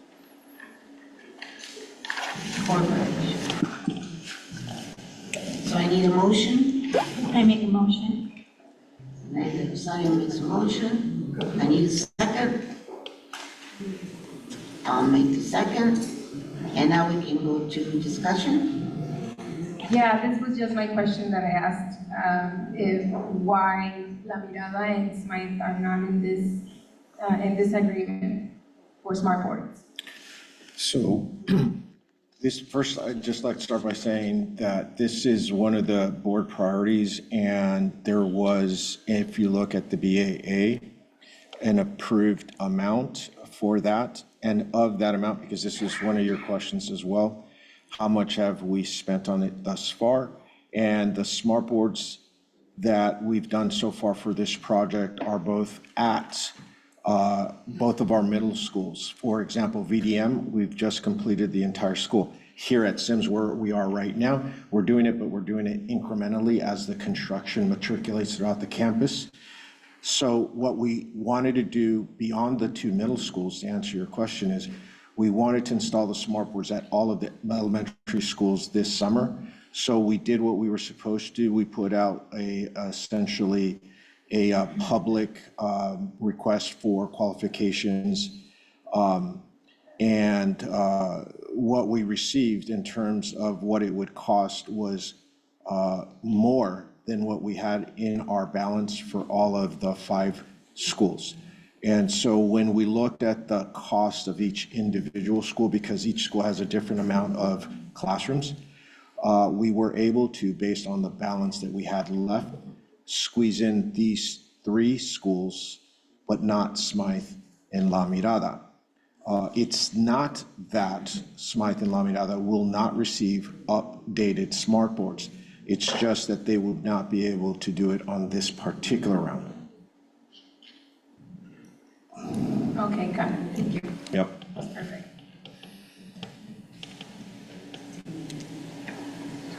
Okay, so we have a motion, we have a second. May I have your vote? Aye. Aye. Aye. Passes 3-0. So now we're on 12 items from the board and superintendent. I just want to say, I would like to go first. Okay. Just want to say thank you to the students of the AVID at BDM. It was nice, it was beautiful what they wrote because they had an opportunity to visit universities, and it was nice to hear what they learned and what they were taught, because our kids are going to the high school, and it was a very good opportunity for our kids to learn if they're gonna take engineering, science. So they got an outlook on that, and I think it's good because our kids don't get that before they go to high school, so now they know what they need to take in the classes that are coming, that are gonna help them in their future. So I want to applaud and give their AVID tutors and their AVID staff and what they did and gave our children that opportunity, and taking them to those universities to see how on hand and see how the staff there helped them also to see the future of them. And I think their language and their letters were beautiful, and letting us know that they want to thank us. But I think it's also thanks to the curriculum of what we have, it's giving them an opportunity to look for their future. So I want to say thank you for that. Also, I know that we have a lot of things coming up, and I want to say thank you to the staff that was here, and parents, their input also. But I want to say also that we hope we can still continue to work together and bring a lot of peace, a lot of help, but also organization that we need to have is input from not only our community, our parents, but also our staff. So I want to say thank you, and want to say thank you for staying here for the evening of this day. And thank you for all the staff that's worked so hard and bringing in a lot of information, a lot of documents that we need, and bringing the knowledge and actually the spirit as a family that we've been, it continues to be here. And I'm thankful for that. I want to thank Dr. Grover also for his inputs and what he gives and guides us. And I know it's not easy for him also, but I want to thank him for his comments and his ability to see, only because he's been at different districts and different projects, and every district is different, I know. But I want to thank you for your support and what you've given us to open our eyes and guide us. And I know it's not easy for you also, but thank you very much. And I'd like to thank our staff that's still here for all your support, these long hours, and anyone else? Snyder? First of all, happy birthday, Irene, and to your son, Manny. I didn't guess your age. No, That means that you really are keeping healthy, young looking, so happy birthday. I want to thank Ms. Mayen, she probably already left, for hosting us here. I think my understanding is it probably is the last time we will meet in this building. The fact that it's going to be the next area to see the reconstruction, and it's going to be very exciting because the next time we come in here, it's going to be an amazing, amazing center. And I know our students are all looking forward to it, so I think that's going to be great. Also, when I read all the letters from the Avid students, it really made me happy to know that these opportunities have really given them the true exposure as to what it's like to be in a university. They were very impressed by the architectural design of the UCSD library, and even more so impressed that the 9th floor is the quietest place to study. So I thought that was really neat, and that it reflected the image of a book. When I was a student there, they told us it was designed after the human brain, because nothing will ever take over the human brain, obviously, but we do have to be smart to tackle the challenges of life. I want to say that I attended the Windows and Mirror, and that title alone of the anthology was just amazing. We've been doing these anthologies prior to Dr. Potter coming to our district under the leadership of Grace Kojima and Alice Eratore. The Writers' Tea has always been something very special. We have writers and we have artists, and we wanted to celebrate their voice. And I think it was really beautifully planned by the educational offices at our district department. There were a lot of people instrumental in making this day possible. I want to thank Pablo for reading your poem. You are an authentic author and read your poem in 3 languages, which is incredibly amazing. And I'm sure that students that were sitting there were inspired to want to learn possibly more than just 2 languages. So that was really a great treat. And, you know, they wrote from stories to poems, and it was like that good book that has a Newbery Caldecott Award, or even the California Young Readers Award. I started reading and I didn't stop until I was done. This is a really neat poem because all the students were given the theme, and I just chose this one because it's one of the shorter ones, but it's very powerful. My vision of the future. Today I looked at my reflection in the window. Through it I see my future, in which I'm a lawyer and helping people. When I woke up, I saw my reflection in the mirror. I look at the effort that I have to put in. I recognize that it's a long road ahead for me, but I will still reach my goal. The window showed me that what I can become. The mirror demonstrates the path I have to take. So that was really powerful. The theme through windows and mirrors was exceptional, and I thank everybody who was there, and everybody, all the contributions, and all the young authors and the writers. I congratulate you. And I also want to say that the Women's Club, they do more than just give a $50 gift card. They have given back to this community for years and years, thousands and thousands of dollars. Just alone, if you have an idea about money, and what things cost.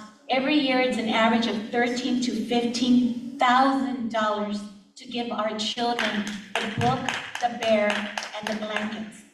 And that comes out of, obviously, people who donate money or they raise money. They are very, very generous, and I said, we are, because I'm also part of the Women's Club, and so is Irene. And I just think it's extraordinary. Right now, we are in the process to begin reading essays from students here in San Ysidro, the middle schools and the high school. They give back more than $50,000 in scholarships every single year. And it's only given to students in San Ysidro.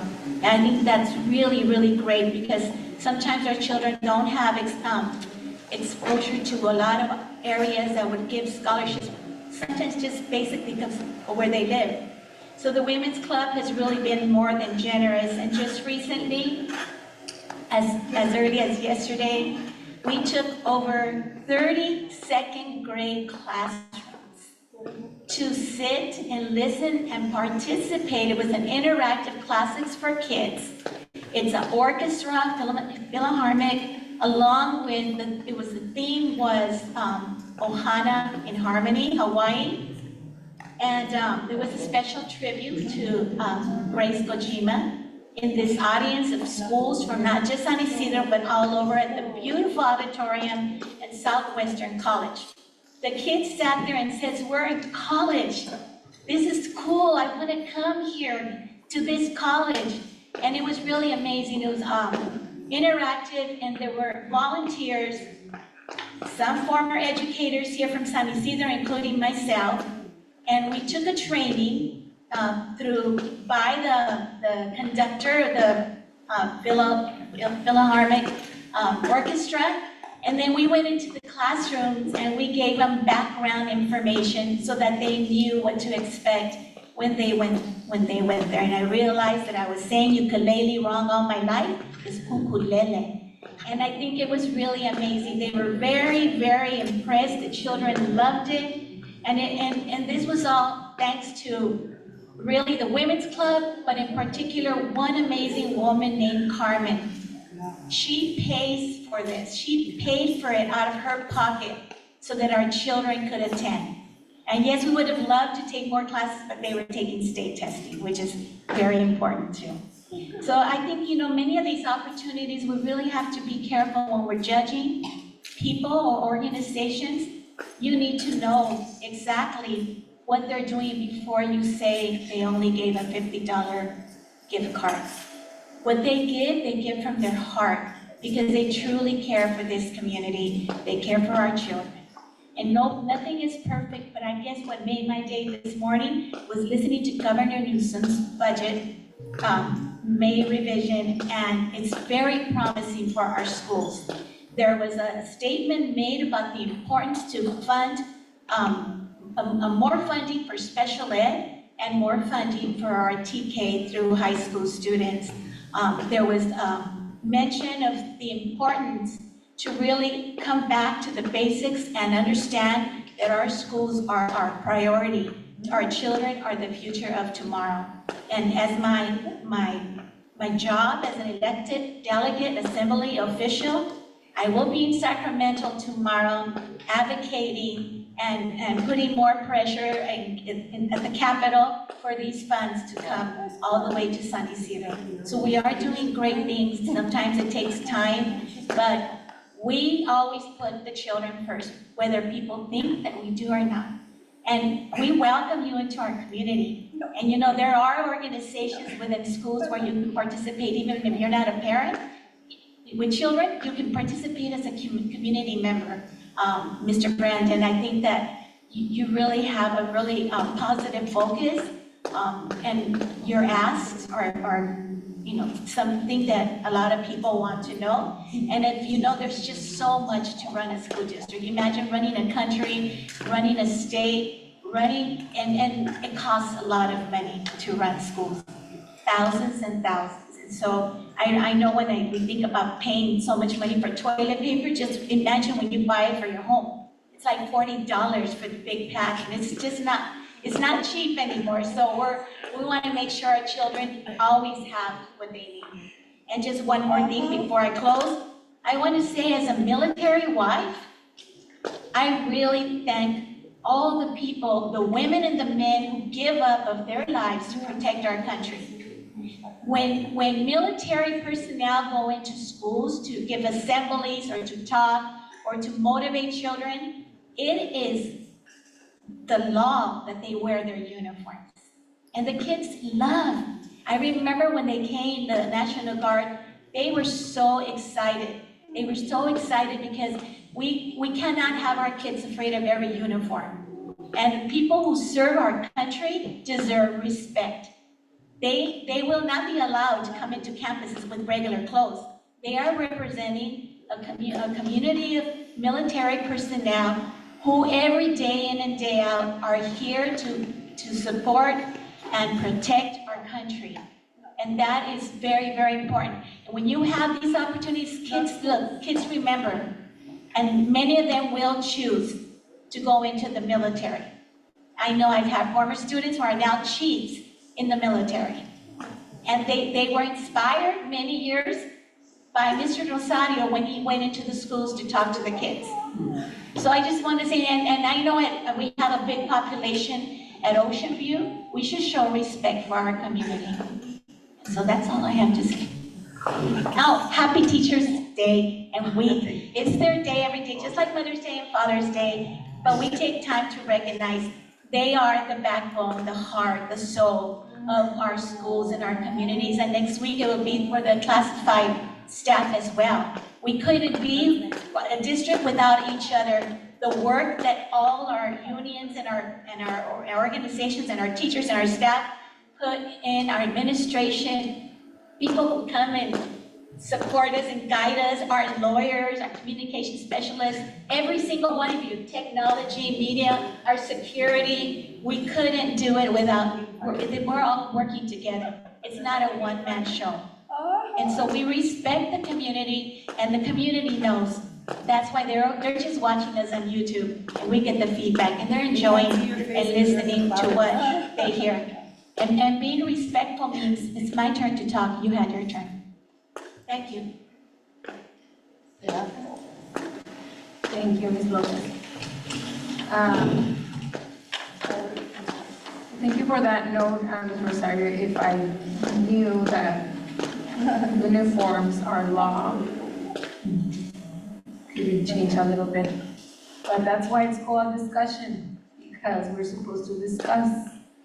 When we talk about each item, we're supposed to try to get into an agreement so we can have a proper vote. Anyways, still, I also respect our military, and but I respect our parents as well, and I would love for them to have the opinion of what their kids deserve. Anyway, I also hope Gavin Newsom does provide all those funds, since he was one of the reasons why we're in a tight budget after he reduced our COLA.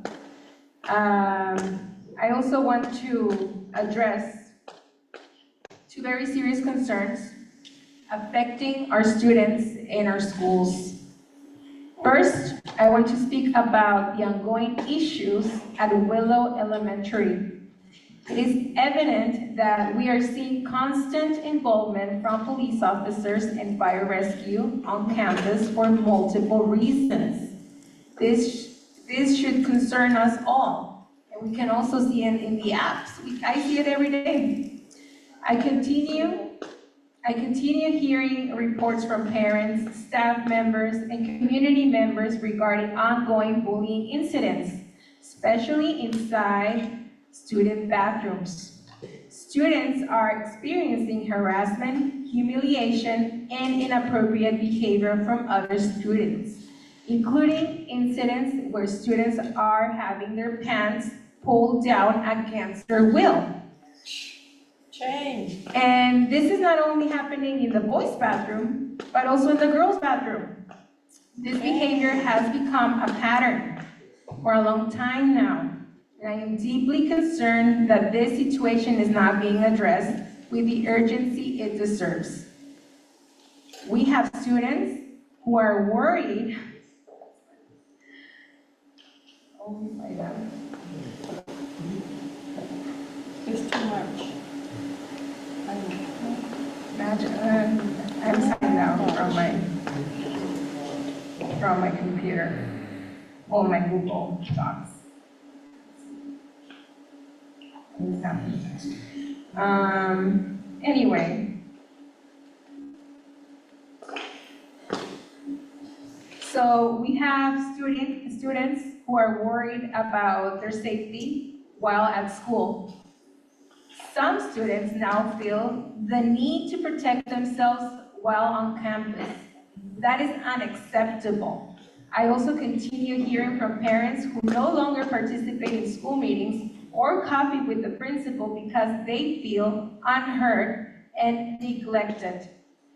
While I do not accept this, I respectfully ask this administration, Superintendent Potter, and people in charge of this school to address this situation as an urgent and serious matter. Priority. Let's put it as first priority, please. I do not want any student to develop any trauma because adults fail to intervene in time. And for students who are already struggling emotionally, we need to provide immediate and necessary support. For Willow Elementary. My second concern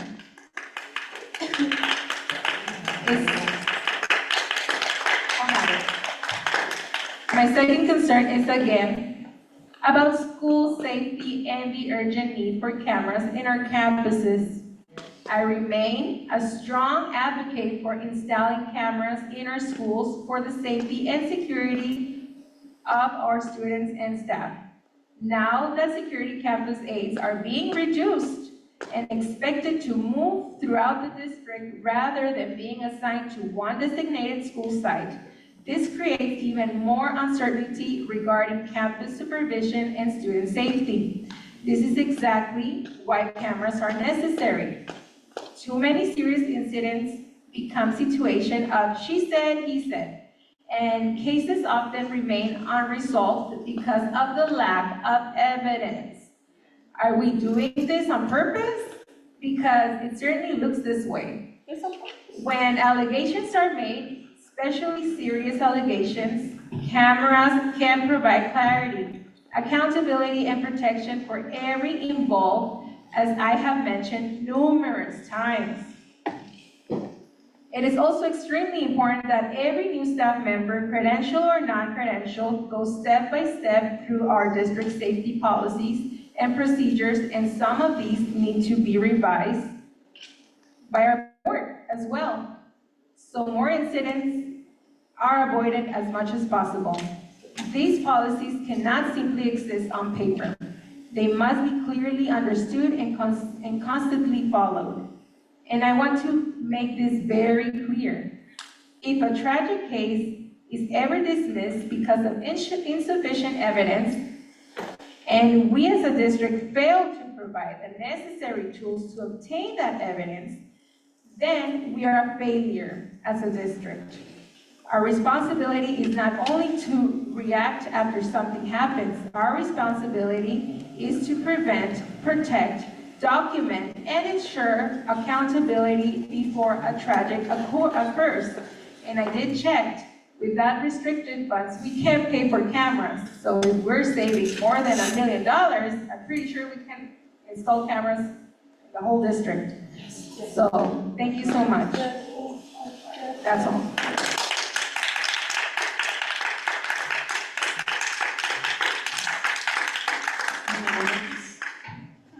Yeah, just a couple items. First, I want to thanks the public for the comments and feedback. Secondly, happy Teachers Week. It has been a very busy week, and our teachers are going through state testing, which makes it even more important to congratulate them for the exceptional work. The ontology, thank you for the Education Service Department and everyone involved, is what it's all about. The students and students' work and showcasing their excellent, skills. And finally, I just want to thank the board and Dr. Potter for the trust given on my person to take the role of acting superintendent while you were welcome back. Thank you. Dr. Potter? All right, well, I will start with happy belated Mother's Day to all of the mothers in the room. That's been, for myself as well, such an honor to be a mother. And I have to say that mothers are remarkable. So big hugs to all the mothers in the house. Also, we'll share Happy Teachers Week this week. We have some truly incredible teachers. I get to visit teachers' classrooms quite often, and I always want to stay longer than I have to stay in their classrooms to really enjoy watching the art and craft and talent that they have in teaching our children. We have very gifted, talented teachers in our district, and I pay tribute to all of our teachers, almost 250 teachers that we have in our school district across our schools. So I pay tribute to you. It was wonderful to attend with Mr. Bojorquez, our acting superintendent, the Excellence in Education Countywide event in honor of Mr. Dane. He's our Teacher of the Year for the entire district, and he was recognized by the County Superintendent of Schools, and it was just wonderful. I've been in his classroom several times over at Ocean View Hills, and it's amazing watching the children love having him as their teacher, and I certainly would have put my children in his class as well. So congratulations, Mr. Dane, for being our district's Teacher of the Year. Also want to shout out to our Education Services Department, Mr. Bojorquez, Mr. Ramos, Ms. Tani Rodriguez, Mr. Pablo Sainz in the back there, and pushing in to provide support with the press release, I believe, was Christina Nzunza, who pushed out that press release on the student anthology. So excited to have been able to recognize students and their writing across the district from every single school, including one incredible 9-year-old. I want to make sure I've got his name right, Derek Mott Green, who's a published author right here from our school district. So he's got a great book out already, and we're excited to see him write his second book. And then the MC of the entire event was another student right here from San Ysidro Middle School, an 8th grade student, Marie Valle. Did I say it right? Valle. Marie Valle. So a shout out to Marie as well for emceeing this amazing event. And then we had our ballet folklore go over there too as well, kicking off that event. So super excited. In terms of our GEO bonds, we are one of the only districts in the entire state of California in the last 8 years to have passed 5 general obligation bonds, totaling over $100 million for school construction projects. Really proud of that work, and thanks to Dr. Iniguez for leading the construction work. Right here at this school, they're modernizing the school. The school's, gosh, is it almost over 50 years old, I believe. So, give or take, yes. So it's exciting for the students to see that the whole school is being modernized. We are building a new educational community resource center just down the street at Bayer.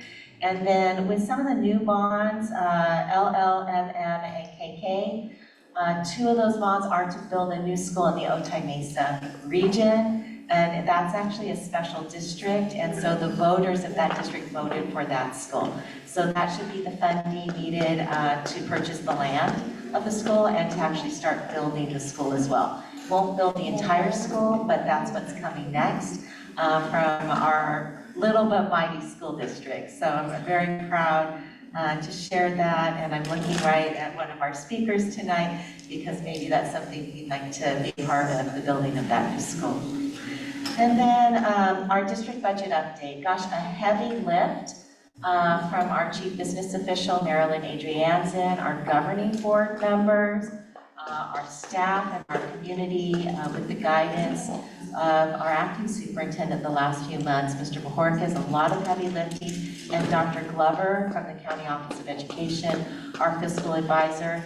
I am so happy to share that as of last Thursday, our district's budget shifted to a qualified status. And that means that we're able to pay all of our bills this year and the next 2 future years. We've really made a big turning point. And over the next few weeks, we've got a few more heavy lifts. And hopefully by June 18th, when we adopt the new school year's budget, we'll have a positive budget that we adopt for the new school year.